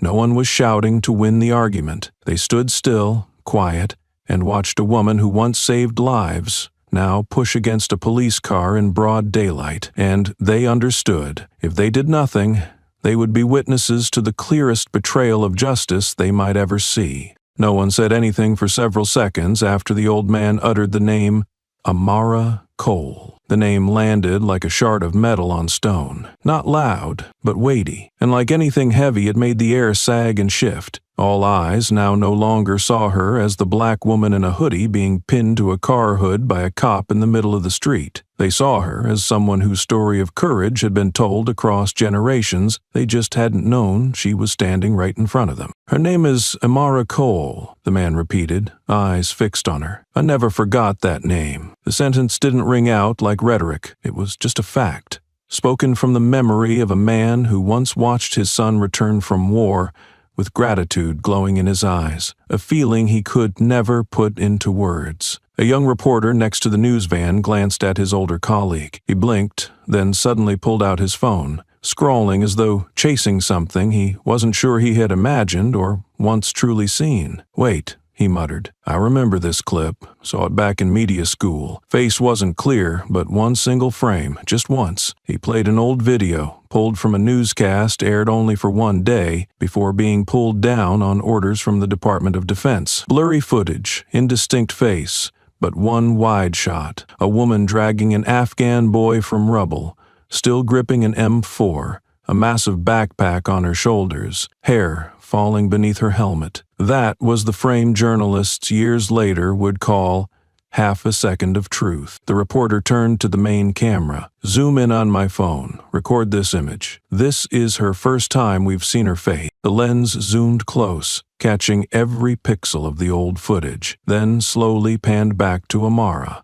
the woman standing in the street, with that same gaze. A few people leaned toward each other. Is this real? Can't believe it. They treated her like a criminal. She risked her life for this country. Hallie still stood there, said nothing, issued no orders, but something inside him had broken, not because of the clip, but because he understood everything he'd thought about this woman. Word he'd barked at her had now become a confession of his failure. Amara didn't smile. She didn't deny it either. She just slowly turned her head, eyes scanning the crowd, not to confirm, but to ask, now that you see who I am, do you think I've changed? And indeed, she hadn't changed. They had, from fear to respect, from doubt to shame, from watching to stepping forward. A white woman nearby choked up. If someone like her can still be treated like this, then what are we even saying about justice? An elderly man pulled out his phone, typed a few lines, then said aloud, I am writing to City Hall. I'm reporting this. She cannot be treated like a criminal. Amara dipped her head slightly, not from fatigue, but because she knew the past was no longer hidden, and from now on, she didn't need to hide. No one screamed at Haley. No one rushed him. They didn't need to, because the crack in his voice was betraying him, a kind of collapse without noise, but undeniable. Haley looked side to side. Everywhere phones were raised, cameras lit, faces no longer afraid. Some were recorded head-on, others from behind him. A girl live-streamed and zoomed in on the badge on his uniform. P. Hallie, Officer 10,357. Then, with no way out, he shouted, She's a fraud. She made this up to avoid inspection. His voice rang through the street like shattered glass, clear but weak. All of this? It's staged. It's an attack on the police. No one responded. Not because they hadn't heard, but because they didn't need to respond. A young woman shook her head, live streaming to thousands. That's the voice of someone who knows he's lost. A black college student, still tear-streaked, spoke clearly into the camera. If she weren't someone who had saved lives, he would have done the same thing. So how many people didn't have a live stream to prove they were innocent? Hallie tried to stand tall, but his voice wavered. The next line sounded like a disguised plea. I followed protocol. She was uncooperative. Didn't you all see? A woman stepped forward. Her clothes were plain, grocery bag in hand. She pointed at the camera. We saw from the start. Saw you had no reason. Saw you touch her. Saw you push her into the car. And saw her do absolutely nothing. Hallie jerked his head toward Amara, who still stood silent since the name Amara Cole was spoken. She had not resisted, had not conceded, but her presence had become a mirror to the things he wanted to deny. You were special forces? How can that be verified? Who can prove it? And immediately the older man from before, the father of the soldier she saved, spoke again. I verified. Me and my son. And the news from that day. And the military. But you don't need proof because you never wanted the truth. You just wanted obedience. His words were the final slash to Hallie's armor. The officer's face turned pale. Hands shook. He took a step back, not from fear of violence, but because for the first time his voice no longer made people step away. This was no longer a routine stop, no longer a reasonable suspicion. This was the unraveling of a system once shielded by silence and fear. A reporter whispered to his colleague, he doesn't even realize it, but the roles have reversed. Now he's the one being questioned. And Amara, she still said nothing. She didn't need to. Others spoke for her now, people who once stayed silent, who once feared, who once bowed. Now they were speaking, and Hallie couldn't stop them. He shouted, but no one responded. He tried to stay stoic, but his eyes blinked rapidly. He was no longer the one maintaining order. He was merely someone history had turned its eyes on and refused to forgive. No one held anyone down, no bodies hit the pavement, no sirens, no drawn weapons. No noise truly exploded, but the silence now was like thunder packed tight, so loud that everything else seemed to step back to make room for it. Amara stood there. She didn't turn away, didn't need help. Blood at the corner of her mouth had dried into a dark line, but her eyes were bright and cold. Not the cold of defiance, but of truth. The kind that doesn't need to shout to force people to face it. Allie still stood there. Large frame, broad shoulders, uniform still pinned with a badge. But he was no taller than her now. No one looked at him as the embodiment of law anymore. And then Amara spoke, not to argue, not to explain, just to end it. "Your weakness doesn't lie in your gun," she said, "but in the fact that you need to push women down to feel strong." One sentence, very short, but it was the deepest cut in the entire story. Hallie said nothing. The street said nothing. No one yelled. No one needed to react. The exposure was too plain, needing no commentary, needing no confirmation. An old woman next to a schoolboy whispered, "Dear God." A younger man murmured, "She's not just talking about him. She's talking about the whole system he represents." Hallie blinked. In that moment, he could have said anything. Deny, argue, raise his voice, play the misunderstood victim, but he knew no one was listening anymore. And worse, even he didn't believe those words now. From deep within, the voice of conscience, long buried under years of the same routine inspections, began knocking again. It said, "She's right. You didn't need a reason. You just needed power. You felt strong when others feared you. Not because you were right." Amara still stood tall, unmoved. Her words were not meant to prove she was right, but to force him to see himself bare, with no badge to hide behind. Child, far off, asked his mother, "Mom, why isn't she scared?" The mother didn't reply immediately, but if she had, the answer would be, because she doesn't need to be. She doesn't need validation, doesn't need to yell to be believed, doesn't need to act because the truth is standing with her. Hallie suddenly stepped back, not because anyone advanced, not because of threats, just instinct when one faces something that can no longer be justified. A reporter whispered into his mic. He used to be the model officer of Northwind's middle-class district, but today he's the evidence of a collapsing system. No one approached Amara. No one needed to stand before her because she didn't need protection. She had just torn down, in a single line, the curtain long wrapped around abuse, the disguise of legal authority, of justified suspicion, of standard protocol. And now, in everyone's eyes, Haley was no longer the main character. He was the lesson. Just as the tension reached a pressure so thick it felt ready to burst, a voice rose unexpectedly from the edge of the sidewalk. "I know her." The words were short and soft, not defiant, but strong enough to make heads turn. A Latina woman, nearing 50, in a postal worker's uniform with a half-held mailbag still slung at her side, stepped forward. She hadn't stood out before, but her voice carried a tone of certainty, solid, true, and unwavering. "I used to be a cop, 12 years. But before that, I trained at the naval base, with her." She stepped out of the crowd and stood beside Amara, not looking at Hallie, not at the camera, only at the woman who now stood silently at the center of the storm. Then she pulled from her chest pocket a faded military ID, yellowed with time, photo blurred but still legible. Lucia Hernandez, U.S. Navy. Eric looked around the room. She raised the card for all to see, a declaration of truth, not written in reports, but remembered in flesh and blood. "I remember the final test in our special ops class," she said. Amara completed the entire terrain course without a guide. She was the only one who didn't abandon her simulated injured partner in the medic drill. A woman in the crowd gasped softly. "She's the one from that story? The article that just mentioned her in passing?" Lucia nodded. "Back then, we weren't allowed to name names. But I always knew, if the day ever came when people forgot her, I'd be the one to step forward. Hallie looked at her as if he were seeing a ghost from a world he could never enter, the real world of people who didn't need to shout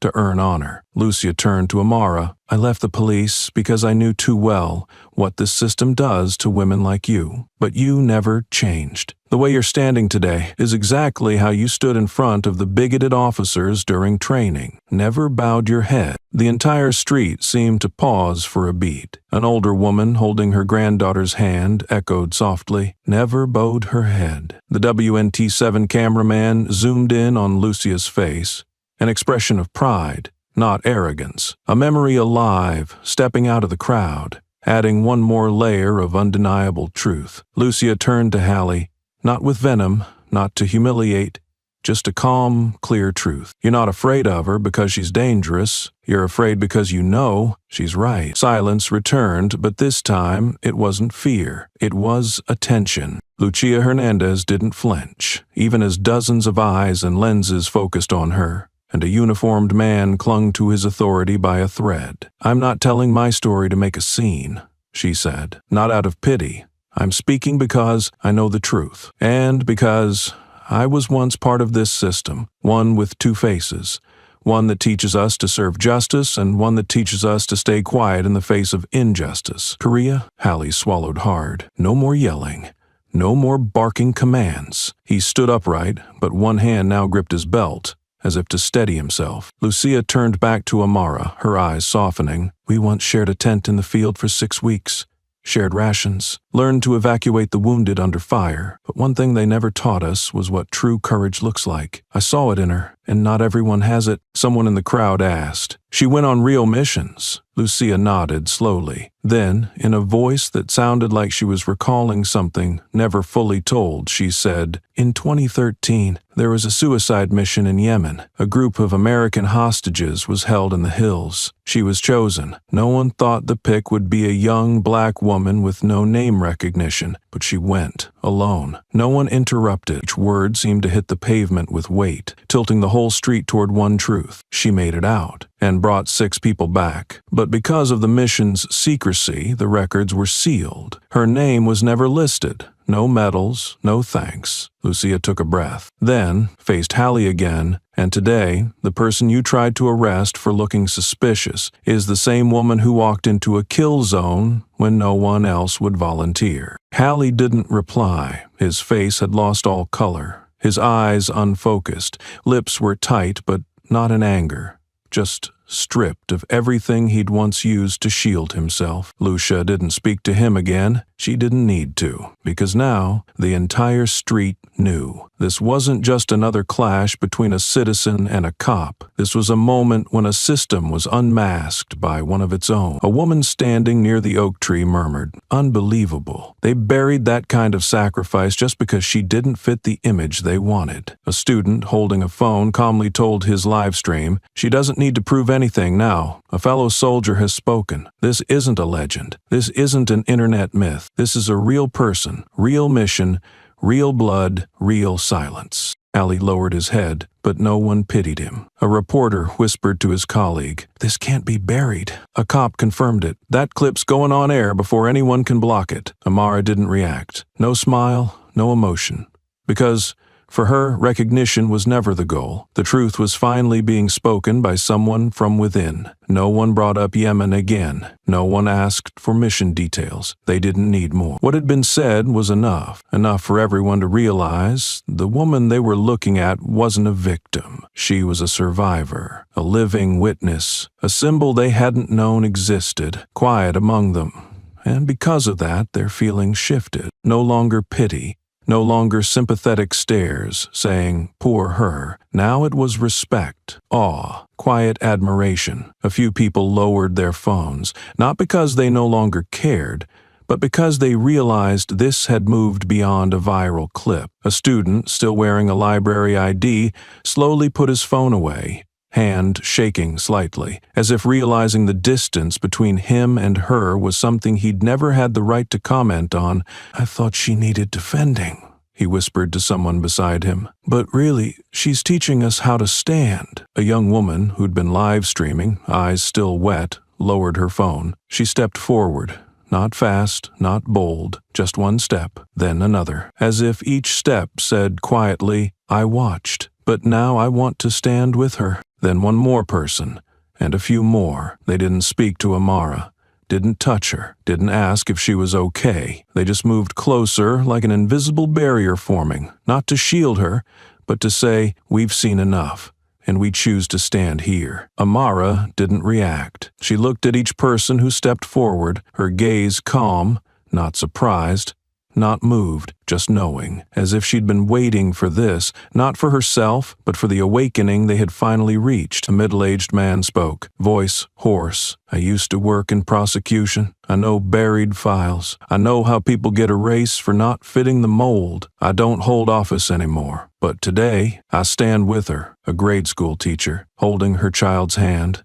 Stepped forward. I want her to remember this woman's face, not because of today, but for someday when she needs to remember what it means to stand upright in a world that bends. The little girl didn't understand fully, but she looked at Amara with wide eyes, the kind only truly brave people ever receive. The wind moved gently down the street. The sun still casts even light, but the chill that had gripped them earlier, the fear, the tension, was gone. In its place was something solemn, like the quiet before a flag is raised. No music, no podium, no anthem, just a moment holding itself upright. Haley still stood there, but he had become the backdrop to a lesson larger than him. Lucia Hernandez stepped back behind Amara, then stopped, not pushing forward, as if she knew the center didn't need another voice. The center was complete, and the crowd, one by one, stopped recording. Not because they didn't care, but because, for the first time, they were choosing to be present inside it. The air was filled with a strange stillness, not the silence of fear like in the early morning, nor the quiet shock that follows abuse of power. It was a silence born from the realization that everyone was standing in a moment greater than themselves, greater than a confrontation, greater than a personal failure. Amara said nothing more. Lucia didn't keep telling her story. The cameras had lowered. Ale stood frozen, his uniform still on, but no one looked at him as a figure of legal authority anymore. And then a voice broke through, not loud, not forceful, but clear enough that everyone turned. We've been silent long enough. The woman who spoke hadn't drawn attention before. Middle-aged, wearing a long brown coat, a canvas crossbody bag over her shoulder, no makeup. She wasn't at the center of the crowd, but off to the left, by the lamppost where people usually waited for the bus. She stepped out from the sidewalk, not rushed, not hesitant, just one firm step from someone being quiet. I've seen police stop black folks in the street too many times. I've seen people shouted at, pinned against cars like criminals, and I've turned away, thinking, it's not my business. A breeze moved past, her hair drifted back, revealing a face with dry eyes but full of memory. I used to think, that's their story. I'm white, I'm safe, I behave, I don't get stopped. But this morning, when I saw her,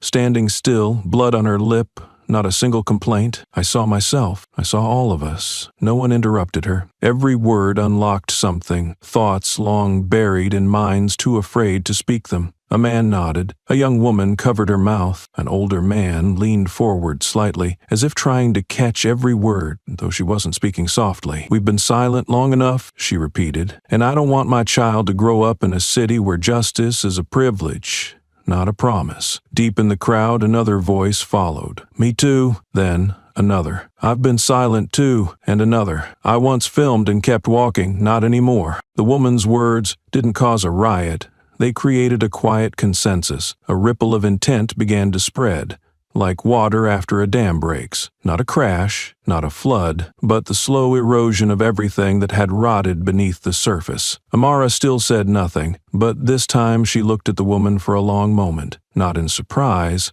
but as if she had always known. One day, someone would speak for her. Once silence became unbearable. Ali blinked repeatedly, not from dust, not from sunlight, but he had officially been removed from the center of the story. No one waited for him to speak. No one asked him to explain. People were talking to each other, about each other, for each other. And the man who once gave orders was now a reluctant spectator to a reckoning beyond his control. A child tugged at her mother's sleeve. "Mom, that lady sounds like she's speaking for the whole block." The mother didn't answer. She just gripped her daughter's hand tightly and stepped forward. The words "we've been silent long enough" still hung in the air like a bell that wouldn't stop ringing. It didn't strike ears. It struck hearts. Where shame had been buried for turning away, for keeping quiet when silence hurt most. And then, without needing a cue, people began to move. No chance, no signs, but something unseen had awakened a rhythm, soft but steady, pulling people forward. From the edges of the crowd, clusters stepped out and walked up. Hallie still stood apart. No one shoved him, no one expelled him, but that subtle shift had left him behind. He was no longer the center, not the man who caused trouble, just someone left out by a community, choosing to move forward without him. Ahead, no one called Amara's name, no cheering, no photos. But each person was part of a structure no storm could break, because it was built not from bricks, but from matured empathy. No leader was needed, no shared plan, just someone to begin and someone to follow. Now, the whole neighborhood was following. Hallie stood in the middle of the street, feeling smaller by the second, not because he was threatened. There were no shouts, no raised fists, no signs with his name. But the silence and the unified stance around Amara said everything. They didn't look at him, and that's what scared him. He'd grown used to fear showing itself clearly. A nervous glance, a trembling phone, a guilty man whispering, "I didn't know." But now, no one feared him. No one saw him as someone with power, and in that cold indifference, Hallie felt something he'd never allowed himself to imagine. He was no longer a cop, at least not in the eyes of the people here. They stood in formation around her. The way they moved, no one commanding, no coordination, as if something had pulled them all out of the orbit Hallie once controlled, with his voice, his badge, his brash. He saw an old woman, someone who once avoided his gaze, now planted like a pillar beside Amara, shielding her. A boy he once scolded for riding in the wrong lane is now handing her a bottle of water. A child who used to avoid him at the bus stop now looked at him as if he were lost. Hallie clutched his belt. His palms were wet, but he didn't wipe them. Maybe pride, maybe fear. They'd see he was shaking. "I'm still an officer. I didn't do anything wrong. I was doing my job." He repeated it in his mind like a prayer. But each time it sounded fainter, because he knew there had been no job this morning, no real reason to force a still woman's face onto a car hood, no justification for risking everything to defend a wounded ego. I used to be praised. I had commendations, articles written, but those memories, those days when he was called a pillar of North Wind's middle-class precinct, now felt like an old resume left forgotten in a drawer. He looked around, hoping for a familiar face, a supportive glance, but the people he thought would stand with law enforcement were silent. They hadn't left. They hadn't protested. They just didn't stand with him anymore. And that, Hallie realized, was the real end. Not when someone filmed, not when the name Amara Cole was spoken, not when her blood showed on her lip, but when he still stood, still wore the badge, still carried the gun, and no one believed he deserved them. A woman wearing a library staff badge stepped forward. She didn't speak, just joined the line protecting Amara. Hallie recognized her as someone who once smiled at him in the coffee shop, but this time the smile was gone. Only a glance remained, a quiet withdrawal of trust, harsher than any verdict. He considered stepping forward, saying something, but his feet didn't move. Any gesture now might be one too many, and he knew he'd lost his role in this story. No one pushed him down. No one made him leave. But he had been removed from the conversation he once thought he controlled. Now he stood on the margin, and for the first time in his life, Hallie understood what it meant to not be heard. Amara still stood at the center, encircled by strangers, now stepping closer. But for the first time that morning, her heart lost its steady rhythm. Not from fear. She'd crossed combat lines, counted down live explosives, and held pressure to wounds while keeping aim. What unsettled her wasn't Hallie anymore. He had no weight left. It was the eyes around her now. watching her as if she were something more than the truth. They were drawing near, not speaking, not touching, but in every step, every glance, every breath, she felt the weight of belief being placed on her shoulders, unasked. I'm not their hero, Amara thought. She'd never wanted to be. She'd left the military not from exhaustion, but because she knew some battles can't be won with tactics, especially when the system itself fights back. She chose to live quietly. No interviews, no spotlights, no leveraging her past for social capital. She never wanted her name beside the phrase, first Black SEAL survivor of a kill mission. She just wanted to be a person. And now, standing on the street, with dried blood at her lip, with the eyes of former bystanders guarding her without a reason, Amara felt herself pulled toward what she had tried to avoid. Not the event, the role. Not the incident, the symbol. She didn't speak. Couldn't. If she opened her mouth, she feared her voice might shake, not because of Hallie, he had lost his gravity, but because of the dread of becoming something too large. Amara had never claimed strength. She had only chosen not to fall when others did, and if she stood tall today, it wasn't to be seen. It was because she wouldn't bow again, not to Haley, but to herself. Steps tightened the circle. Silent breaths built a human wall. Amara closed her eyes for a second, just a second, but in it she heard echoes from commanders past. Don't react. They'll use your emotion against you. You have to be twice as strong because you're black and a woman. You don't get to break even when everyone else has already run. She had once taken those words and stayed quiet, because she believed silence meant survival. But this morning, she understood. The only survival that mattered was one where you could look straight ahead without shame. She opened her eyes. The crowd still stared. No one shouted her name. No one placed her on a pedestal. But in the way they stood, she knew, for the first time, they were not standing alone, and if she was the reason they could finally step forward, then maybe, this time, she wouldn't step back. The space fell utterly silent, but it was no longer the silence of caution nor the stillness after an explosion. It was a silence born from clarity so absolute that no further words were needed. Hallie hadn't moved from his spot, but now he was merely the shadow of a role that had decayed beyond recognition. Every glance, every subtle shift,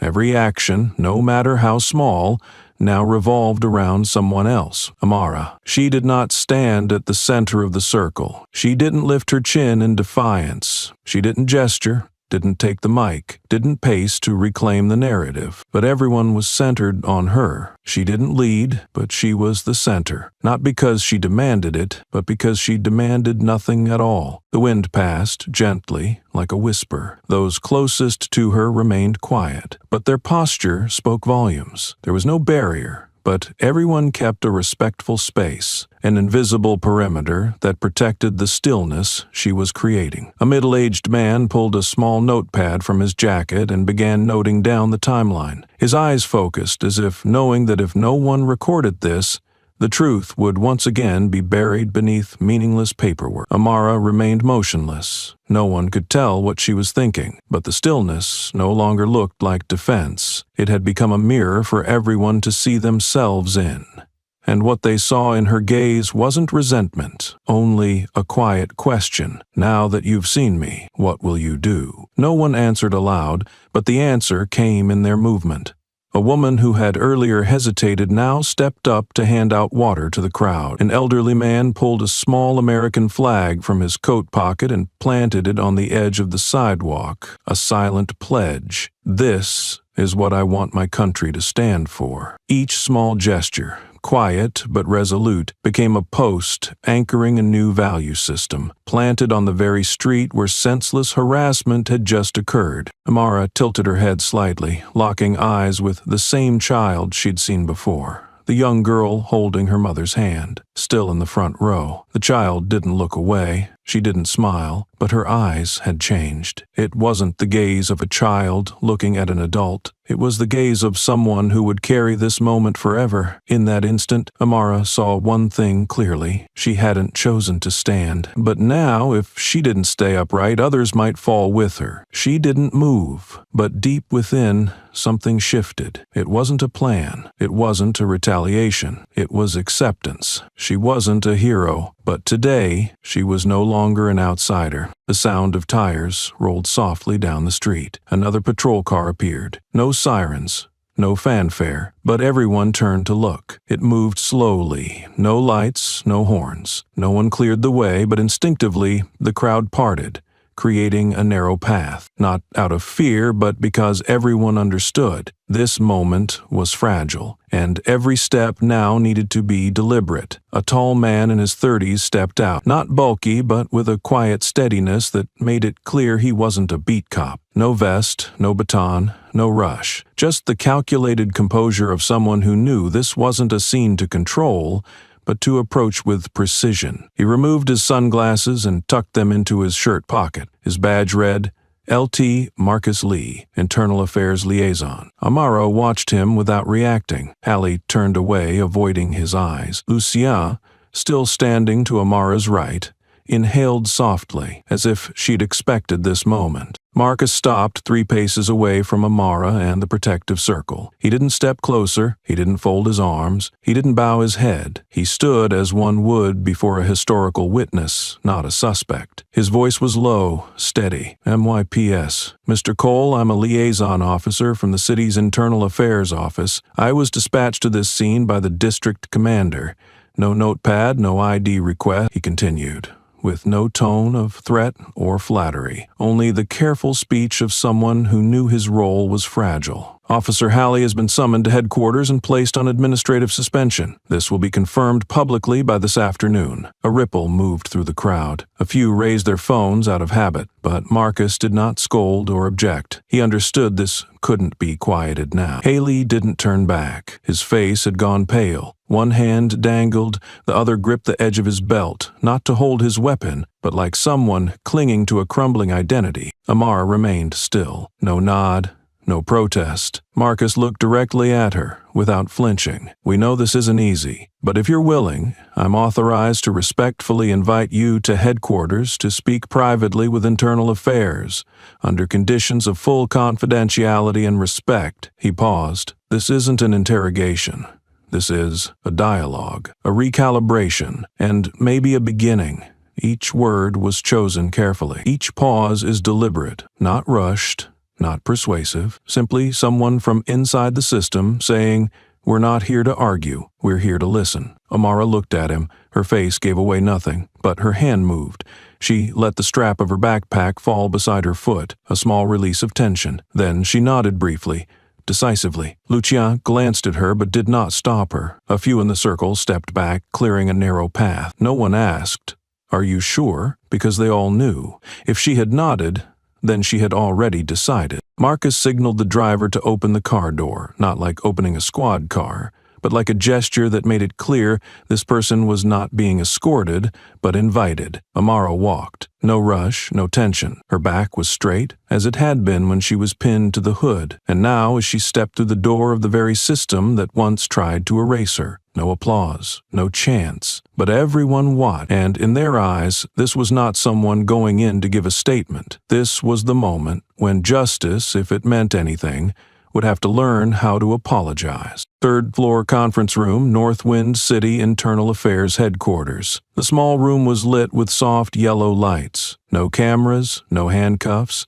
no whiteboards. Just a water pitcher, 3 paper cups, and a few unopened folders. Amara sat across the table. Her back was still straight, hands resting calmly. Her eyes did not probe, but they didn't invite either. Across from her sat a man in a blue dress shirt, no badge. He introduced himself. "I'm Thomas Lane, Municipal Representative of Internal Affairs. Thank you for agreeing to come." His voice was even, practiced from years of interviewing witnesses, but his eyes were cautious, not because of Amara, but because of what he knew he was about to confront. He didn't circle the issue. "We are reviewing the entire handling of this morning's incident. Officer Halley is currently suspended indefinitely. Amara made no sign of acknowledgement. He continued, then hesitated before committing. But I believe this is no longer about a single officer. It's a mirror, a reflection of the whole system. That was the first time Amara leaned back slightly, not out of surprise, but because someone inside had finally admitted the problem wasn't just one rogue individual. Thomas lowered his voice. I'm not here to offer a scripted apology. I want to know if you could say one thing to this system, what would it be? Amara studied him for a few seconds, then said slowly, Justice isn't in your training manual. It's knowing when you need to stop. Silence. Not the awkward silence of a tense interview, but the silence of an institution being forced to hear something it never wanted written in its report. Amara didn't elaborate. She didn't need to, and Thomas bowed his head for the first time in their conversation, not in defeat, but because he knew some truths cannot be argued with. When Amara stepped out of the Internal Affairs building, the sky had turned golden. The late afternoon sun angled across government buildings long accustomed to stillness. But today, that light revealed something undeniable. The events of the morning no longer belonged to the sidewalk where they had begun. On the steps, a regional television reporter was adjusting his microphone. His short-sleeved shirt was damp with sweat, but his eyes were bright with recognition. He knew he was not covering an incident, but broadcasting a turning point. The camera, positioned behind his shoulder, panned from the building across the street to a small group gathered at the park, where it all happened. The crowd was no longer dense, but signs remained. An unopened bottle of water, a strip of evidence tape, and a single wildflower, left silently on a bench. In the lower corner of the midday news broadcast, the headline scrawled, Breaking News. Incident in North Wind. Former special operative harassed by police in broad daylight. The footage came from multiple phones, stitched together and time-synced. Viewers saw every moment. Accusatory words, Haley's hand pressing Amara's shoulder, her face unwavering, eyes hard as stone. Then the clip cut to a man's voice shouting, She's Special Forces. She saved my son. And the crowd went still. Within 20 minutes of airing, social media exploded. The hashtag #AmaraCole spread across Twitter, Reddit, YouTube, and TikTok with nearly uncontrollable velocity. One comment on the national broadcaster's homepage read, This isn't the first abuse of power by police, but it's the first time the system can't wash its hands. Because that woman never bowed her head. On national television, the primetime political anchor stated, This is the kind of story America cannot ignore. Then, staring directly into the camera, he added, If someone like her can still be treated this way in broad daylight, then every citizen is one wrong look away from humiliation. At a small diner, 3 blocks from City Hall, an old man turned up the TV, pausing his lunch. He watched for a few seconds, set his spoon down, and sighed. They're airing it. This time they can't bury it. Amara didn't watch the broadcast. She sat quietly in a temporary break room behind headquarters. No phone, no Wi-Fi, just a bottle of water and a lemon-scented wet wipe that still held its fragrance. She didn't know and didn't care what was airing on television. But outside, the cameras were no longer just social medias. It had moved beyond shares and retweets. It had reached the core of a nation long accustomed to looking away. And this time, it seemed, no one dared change the channel. Less than 2 hours after the broadcast, an official statement was released by the North Wind Police Chief's office, printed on gray-silver letterhead. For the first time in many years, a line appeared that the local public had never seen in any prior controversial case. Officer Stephen Halley has been placed on indefinite administrative leave, pending investigation by the State Internal Affairs Bureau. The statement was short, 1 paragraph, but the 3 words, State Internal Affairs, shifted the atmosphere inside the Northwind Police Department entirely. Desks fell unusually quiet. Administrative staff exchanged evasive glances. Files once buried in the bottom drawer were pulled up and marked in red. Every phone call, every keystroke was recorded. No one dared delete an email. No one dared adjust a timestamp, because the next person called in wasn't Hallie, it was the 3 supervisory officers who had approved past reports bearing his name. Online, the hashtag Amara Cole had surpassed the role of trending news. It had become a symbol, a moral label, a movement without a leader. Human rights groups from scattered states began to coordinate. A team of lawyers in Illinois hosted a live stream breaking down the procedural violations in the case. A National Veterans Association released a statement. "We did not fight overseas so someone like her could be degraded on her home streets." At St. Martin's University, a group of sociology students launched a new campaign, "Not One More Stop." Outside the library, they erected a large banner, pinning handwritten notes from students, each note detailing a personal experience of being stopped due to skin color, gender, or hairstyle. One card read, "I was detained for wearing a hoodie. Now I know I'm not alone." A former police officer from California, who remained anonymous, submitted a letter to the press. "I used to work beside someone like Hallie. We stayed silent, thinking, as long as it's not me." But that silence was complicity too. Amara's story was no longer a North Wind incident. It had become a moral flashpoint, forcing even the seemingly uninvolved to look inward. A national news correspondent reflected on air, "What makes this case different isn't that there was video. There's been a video before. What's different is this. She stood still. She didn't scream. She didn't cry.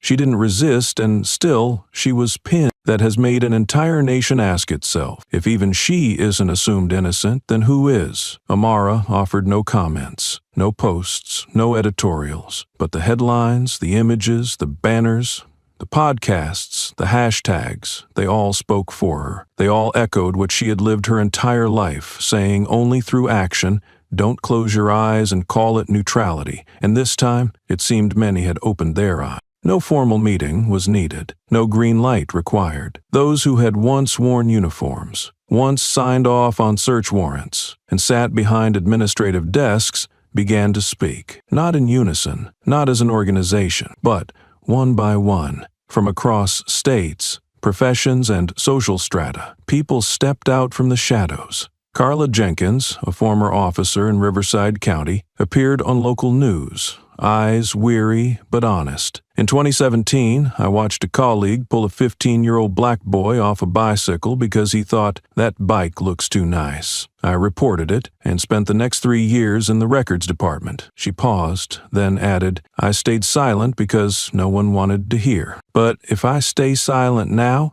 I'm no different from the people I once condemned." A veteran nurse in Boston wrote an open letter to the hospital board. "I was once told to stop treating a victim who'd been wrongly stopped and assaulted by police. They said, ask one more question and your license is at risk. Today I speak up because I've been quiet for too long." A junior journalist who had been fired for not adjusting the tone in a report on police violence reposted the original article on her blog, along with a caption, "This piece was pulled before it ever aired. It won't be pulled again." Then came the veterans, those who had served in Iraq, Afghanistan, who had shared foxholes with comrades of every race and religion. One of them, confirmed by CNN, posted a video holding a worn photograph. "She was one of us. We trusted her with our lives, and now she's expected to trust a country that slammed her face into a patrol car." The story no longer belonged to one woman. It became a map of pain reassembled, piece by piece, from major cities to tiny towns, from silenced voices to never-heard recordings. Amara had not spoken publicly. When asked by a journalist if she knew any of the people coming forward, she said, "I don't know them, but I understand them." And it seemed the statement wasn't only for the public, it was a quiet message to the system itself. While headlines blazed and social media seethed, another door quietly opened on the ground floor of the state capitol building, less visible but no less explosive. At the State Department of Internal Affairs, an office once dubbed a bureaucratic graveyard had become more alive than ever. Printers hummed without pause. Archived files were yanked from drawers and spread across desks. Internal audit forms, once marked "no violation," were now highlighted in red for review, and Hallie was no longer the only name in emergency meetings. A confidential list began circulating internally, over 40 cases between 2010 and 2023 involving excessive force, unjust detainment, baseless stops, or civil rights violations. More than 20 of those had never been fully investigated. A senior investigator told reporters, anonymously, "We used to think, that's old news, no one remembers. But now, every page is evidence, and every name once forgotten is a question still unanswered." Many names on the list were unknown. Not famous victims, no video footage, no hashtags. Just people held by the roadside, intimidated in interview rooms, denied care at hospitals because their relative fought the police. But now, light was tracing each file line by line, and every reopened document was another piece of truth stitched back into the full picture. The Northwind Police Department officially opened a new inbox for citizens to submit requests to revisit past cases. Within 72 hours, nearly 600 submissions arrived. Not all were related to Hallie, but the public knew, if not now, then maybe never. And from other cities, a single question began to echo. How many Hallies haven't been named yet where I live? After the old records were reopened and those who had once stayed silent began to share their pasts, the story was no longer just an internal police matter. It spilled out beyond government buildings, crossed professional boundaries, and reached places where lasting change is often seeded in schools. No one issued an order. No directives were passed, but at Southwind High School, a civics teacher named Evelyn Grant quietly printed out a newspaper article about Amara's case and placed it in front of her students on a Tuesday morning. She didn't teach about police brutality. She didn't lecture dryly on the Constitution or civil liberties. She simply wrote a single question on the board. If you were a witness to that incident, what would you do? The classroom fell silent for a few minutes. Some students exchanged hesitant glances. Then a boy in the back raised his hand. I think I'd record it, but I'd also be scared. What if I got pulled in too? Another student cut in. Being scared is normal, but if everyone's scared, it keeps happening. And like a chain reaction, the whole class began to speak. No order, no waiting to be called. They just didn't want to keep their thoughts in anymore. A girl said, she didn't scream. She just stood there, and that made it impossible to ignore. Another student copied down Amara's words and posted them on the board like a declaration. I'm not standing here to be thanked. I'm standing here so the next one won't be me. After that class, the entire school began to talk. Not loudly, not in extremes, but something shifted in how those kids viewed personal responsibility. The conversation spread to other classrooms, used by literature, history, and sociology teachers as a point of discussion. In the hallways, students began to talk in their language. Would I be brave enough if it were me? What if she were someone I knew? What if that cop was the one I met last week? No one made them ask, but now they knew how. Elsewhere at the Northwind District Police Department, questions also began to surface, but in a completely new way. Instead of closed-door briefings where superiors spoke and subordinates scribbled notes, they held open forums where officers and civilians sat in circles with no podium, no microphone, no barriers. The first dialogue happened 3 weeks after the incident. Not everyone agreed, not everyone trusted, but for the first time, residents were invited not to be informed, but to say what they had long needed to hear from a force that once frightened them. A young father spoke bluntly, I used to teach my kid, if you see a cop, be obedient.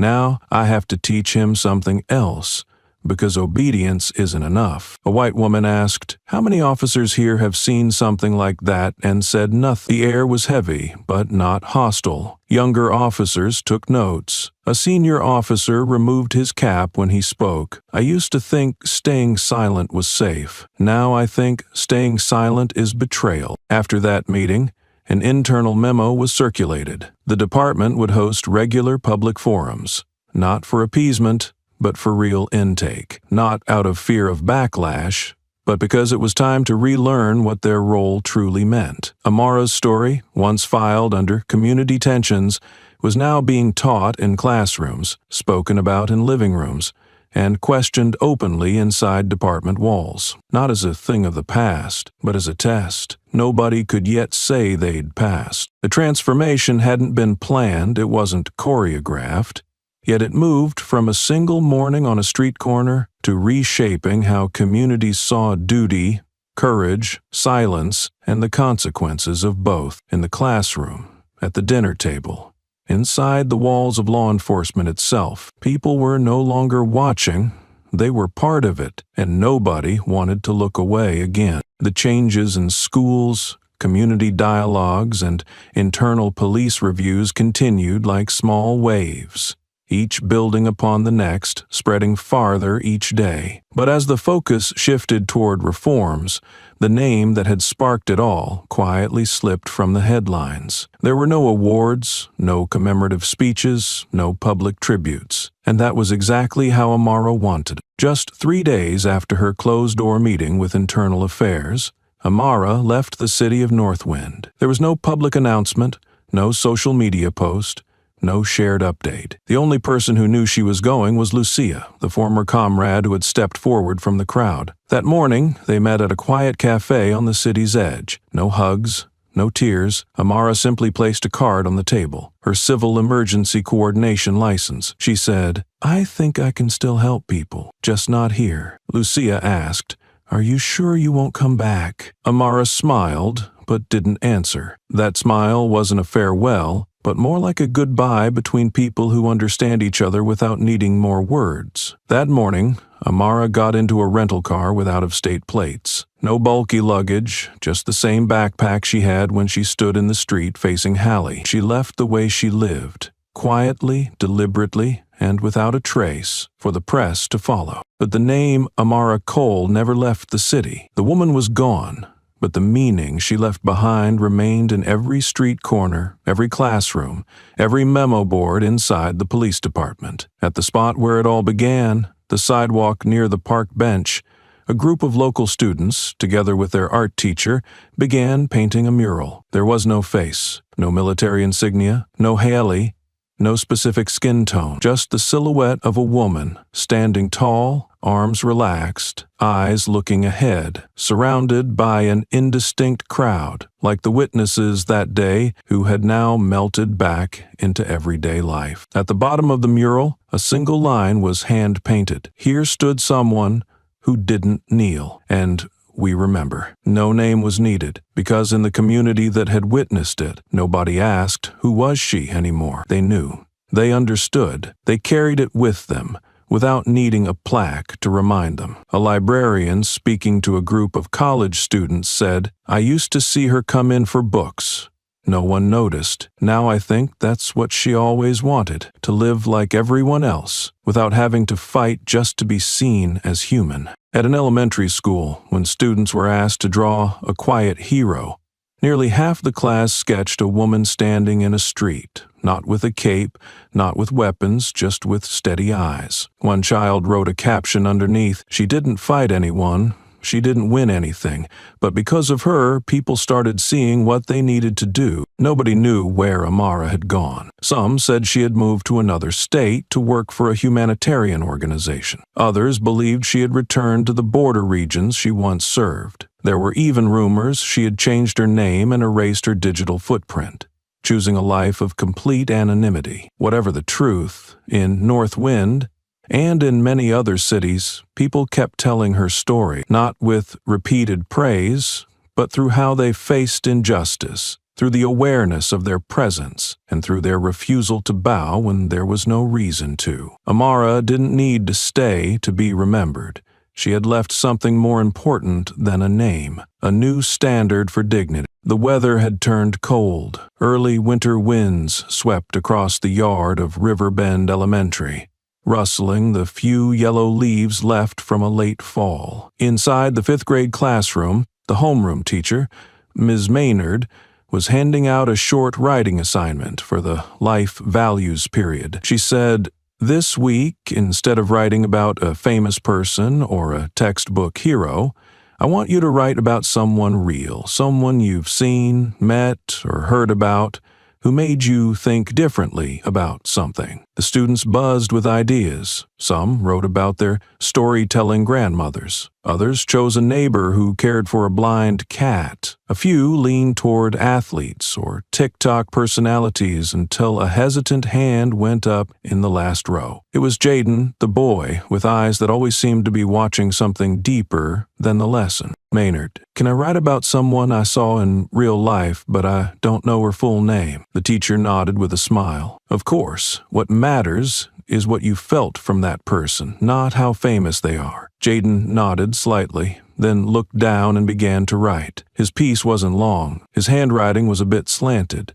with a few spelling errors, but the way he used words made the teacher pause for a long time while reading. One morning I was walking past the park with my mom. We were buying breakfast when we saw a crowd gathering. I thought there was a fight, but when we got closer, I saw it was just a black woman standing in the street facing a policeman who was yelling at her loudly. My mom pulled me back, told me not to say anything, but I couldn't take my eyes off her. She didn't yell, she didn't run, she didn't cry, she just stood there, straight back, looking at him like she wasn't scared of anything. People were filming, some shouted, some stayed quiet, but all I remember is that she looked like someone who wouldn't let herself be seen as less than less. Later, people talked about her a lot. Some said she was a soldier, some said she left town, but to me, she was the first person I saw who didn't bow her head. Ms. Maynard folded the paper and looked at Jaden from her desk. The boy was carefully coloring the border of his notebook with a pencil, unaware of what he had just left in the reader's heart. The essay didn't go up on the school bulletin board.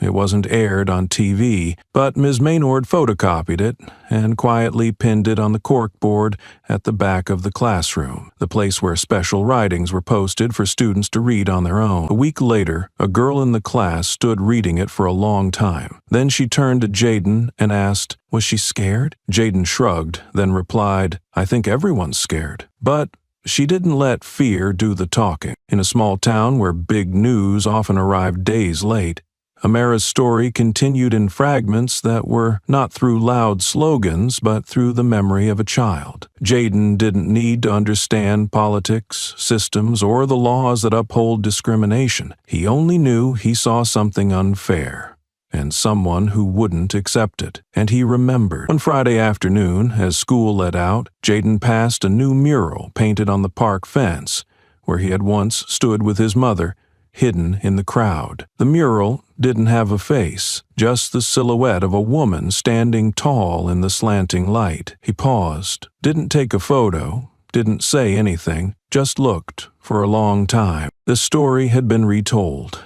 in exactly the way it should be, without speeches, without applause, just someone seeing something wrong, and someone else remembering it long enough to tell it again. 1 week after Jaden's essay, Ms. Maynard received an email from a teacher in the neighboring district. The subject line simply read, "I just taught a lesson on courage, and my students mentioned Amara." No attachments, no images, just a quiet confirmation that the story was still spreading, slowly but firmly. Out there, where school ended at 3 in the afternoon and adults returned to their daily grind on familiar streets, change was beginning to take shape. Not loudly, not in uniform, not with slogans. On a Wednesday afternoon, at an intersection near the River Point Shopping Center, a yellow-skinned man was pulled over by the police. His silver SUV had made a turn without signaling, and a young officer approached with visible tension. But before the exchange began, 2 pedestrians stopped. They didn't hold phones.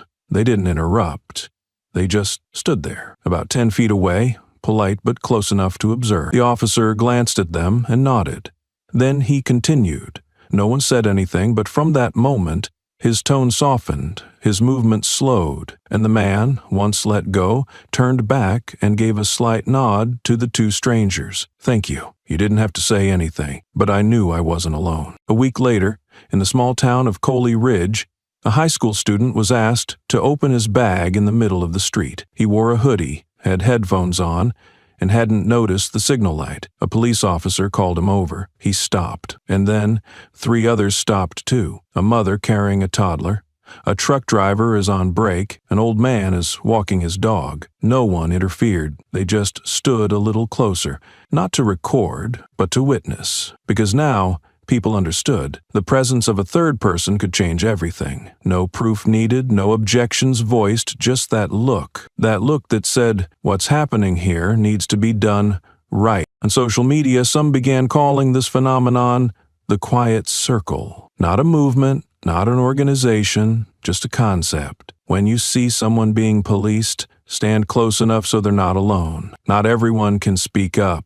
but everyone can be there. A sociologist explained this on local radio. It's a new social reflex, not confrontational, but morally anchoring. It says, we see, we're here, and this won't disappear into the dark. Police departments in some areas started noticing tension during traffic stops was slightly reduced, especially when bystanders stood nearby in calm solidarity. It didn't slow procedures. It didn't interfere. It simply meant officers knew their actions weren't happening in a gray zone. A young officer named Miller admitted on a podcast, "At first, it felt uncomfortable, like being watched, but I realized if I'm doing it right, I should want others to see that." In Northwind, where everything began, the community bulletin board displayed a new A4 paper, handwritten with a marker. See something? Don't just film. Stand close. No signature. But everyone knew where it came from. No one needed Amara to say anything more. No more speeches. No more viral clips. Because what she did, standing still in the face of wrong, without bowing, had become an act others could now repeat, without enduring everything she had. And today, in dozens of other intersections, people are still stopping, not because they were assigned, but because they have learned that presence itself can be an act of justice. 1 month after the Northwind incident, following more than 40 sessions with independent investigators, testimony from witnesses, analysis of records, and over 300 citizen petitions to review old cases across the state, an official report was released. It was not sensational, not verbose, but every sentence in it severed the cords of protection that had lasted for years. Officer Stephen Haley violated traffic stop procedures, exercised authority beyond necessary limits, and made racially biased remarks in repeated incidents from 2014 to 2023. All of these cases went unaddressed due to a lack of independent oversight and an internal culture that prioritized procedural compliance over ethical responsibility. These lines marked the formal collapse not just of a man, but of an entire operational model of power long accustomed to being unquestioned. On the day the report was published, the State Department of Internal Affairs issued a brief statement. Stephen Howley is terminated immediately, his law enforcement license permanently revoked, and he is placed on the list of individuals ineligible for employment in any public agency statewide. The statement ended with a line that human rights organizations called rare and memorable. No one may represent justice if they use power to humiliate instead of protect. No news cameras were waiting outside Howley's home, no reporters tailing him, no protesters, no cheers. Just a late afternoon with light rain and a man sitting quietly on the back steps of a suburban wooden house. In his hands was the envelope containing the dismissal notice, fewer than 10 pages thick, yet heavier than any firearm he had ever carried. Howley didn't rip it, didn't crumple it, didn't toss it into the fire. He just stared at it, as if, by looking long enough, everything inside it might vanish, or at least reverse. But nothing vanished, and he knew that better than anyone. Neighbors didn't come over to check on him. No one openly despised him, but the way they avoided looking at the back porch, the way their voices softened when passing by the fence, all of it made clear Howley no longer belonged here, not through hatred, but through a quiet distance drawn by those trying to learn how to live differently. In the living room, his old commendation still hung on the wall, the photo of him in uniform beside the former police chief, taken back when he was called Northwind's pillar, now seemed misplaced. No one took it down, but it no longer had a reason to stay. Howley's downfall didn't come with shouting, no televised tears. It came with the gradual stripping of each layer of power he once believed defined him. First the badge, then the license, then the right to appear without scrutiny, And finally, the quiet trust of a community. Something once lost, no rationale can buy back. He sat there alone in the fading light of day. No one called, no one came, no one demanded answers. And perhaps that, more than anything, was the clearest punishment of all. When the system closed the investigation and Haley's name was officially struck from all public agency records, no one mentioned Amara at the press conference. Not because they had forgotten, but because they understood she no longer needed to be named. Her name lived on in actions, in glances, in classroom questions, in public markets, in the quiet gestures of people who stood closer to someone on the street. As for Amara, since leaving Northwind, she had not appeared in any media, leaving no digital trail behind. She now lived in another city, one with only sea, sand, and quiet mornings like blank sheets untouched by ink. She worked in emergency coordination for a humanitarian organization, quietly, punctually, with precision. No one there knew she had been a special operative. No one knew she had once been slammed onto a police car hood in front of dozens of lenses, and she preferred it that way. One Saturday morning, her mailbox outside a small Bayside apartment delivered a handwritten envelope. No sender's name. The handwriting was uneven, rushed, as if written while emotions still trembled. Amara received it on her way to the market. She didn't open it immediately. She tucked it into her cloth bag, alongside greens, a carton of eggs, and 2 red apples. It wasn't until dusk, with everything put away and the kitchen warming with the scent of ginger and lemongrass, that she sat down and carefully opened it. Inside was a single folded sheet. The first line reading, "I am the son of the man you once saved in Kandahar." Amara paused. She clearly remembered the face of the old soldier who had stepped forward that day, who shattered the silence with one simple sentence, "She saved my son." The letter wasn't long, handwritten in black ink, no underlining, no bolding. "I know you probably don't want any thanks. I also know people like you tend to walk away before anyone can name the role you've played. But I still want to write this, not to speak of what you did for my father, but to tell you what you did for me. That day, I watched the live stream like everyone else. I didn't know it was you. I just saw a woman stand still amid humiliation, not striking back, not begging, and what stuck with me wasn't what you said aloud. It was what you didn't say at all. Your silence wasn't surrender. It was chosen. It was a strength. It was a sentence that didn't need speaking. Thank you for not being silent when it mattered, and thank you for being silent when it made the rest of us listen to ourselves. There was no signature, just 3 final italicized lines. Some debts are not owed. Some lessons don't need teaching.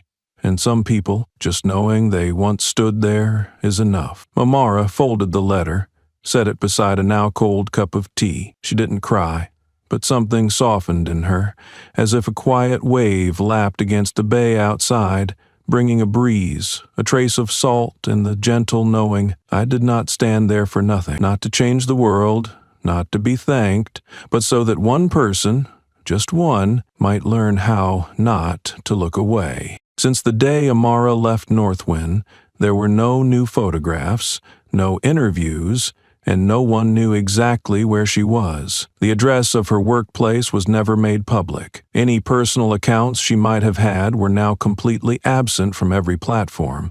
She had truly withdrawn from the surface of this world, and yet, somehow, her name had never left. At a university in another state, during a lecture on public ethics, a professor stood before the whiteboard, beginning not with theory, but with a story. A woman once responded, not with force, not with argument, but her steadiness made a system flinch, and because of that, others learned how to be present. There was no need to name her. The students nodded. They knew who was being talked about. At a media summit in the Capitol, during a panel on social media's role in policy shifts, a seasoned journalist raised his hand and spoke to the room. I've written hundreds of investigative pieces, but one piece needed no editing, just a repost of a 40-second video of a woman standing still, not flinching, not replying, not retreating. And that 40 seconds changed more people than any long-form piece I've ever done. At a community meeting in Denver, an 8-year-old child told his mother, "Tomorrow I get to read the quote of the week at school.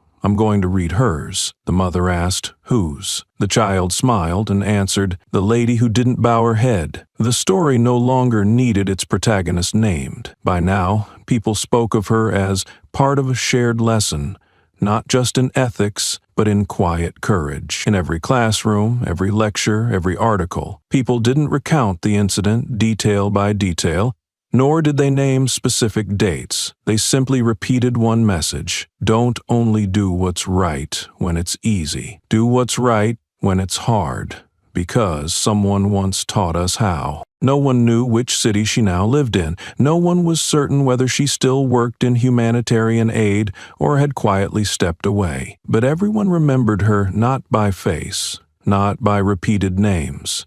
What they remembered wasn't a title or a military rank or a viral clip. It was the moment she, a person like any other, stood firm and did not bow. And because of that, an entire generation understood something new. Presence, if held with strength, can shift even silence itself. There was no stage built for her, no ceremony of honor, no gleaming medal, no speech beginning with "ladies and gentlemen." And perhaps that was exactly how Amara Cole would have wanted everything to end. No spectacle, no fanfare, no attempt to turn her into a template to imitate. Just this: a person who chose to stand when it was hardest, and then quietly left before anyone could crown her as something bigger than who she truly was. We don't need someone like Amara. We just need to remember the moment she stood tall and ask ourselves, when that moment comes for us, what will we do? Not everyone can change an entire system, but everyone can choose how to show up, even if it's just standing one step closer, holding your gaze a few seconds longer, or staying silent at the right time, for the right reason. Amara is gone, but the choice she left behind that stays with us. Every day, on every street, in every moment, we are given the chance to do what's right, without the spotlight, without anyone calling our name. All it takes is not bowing your head.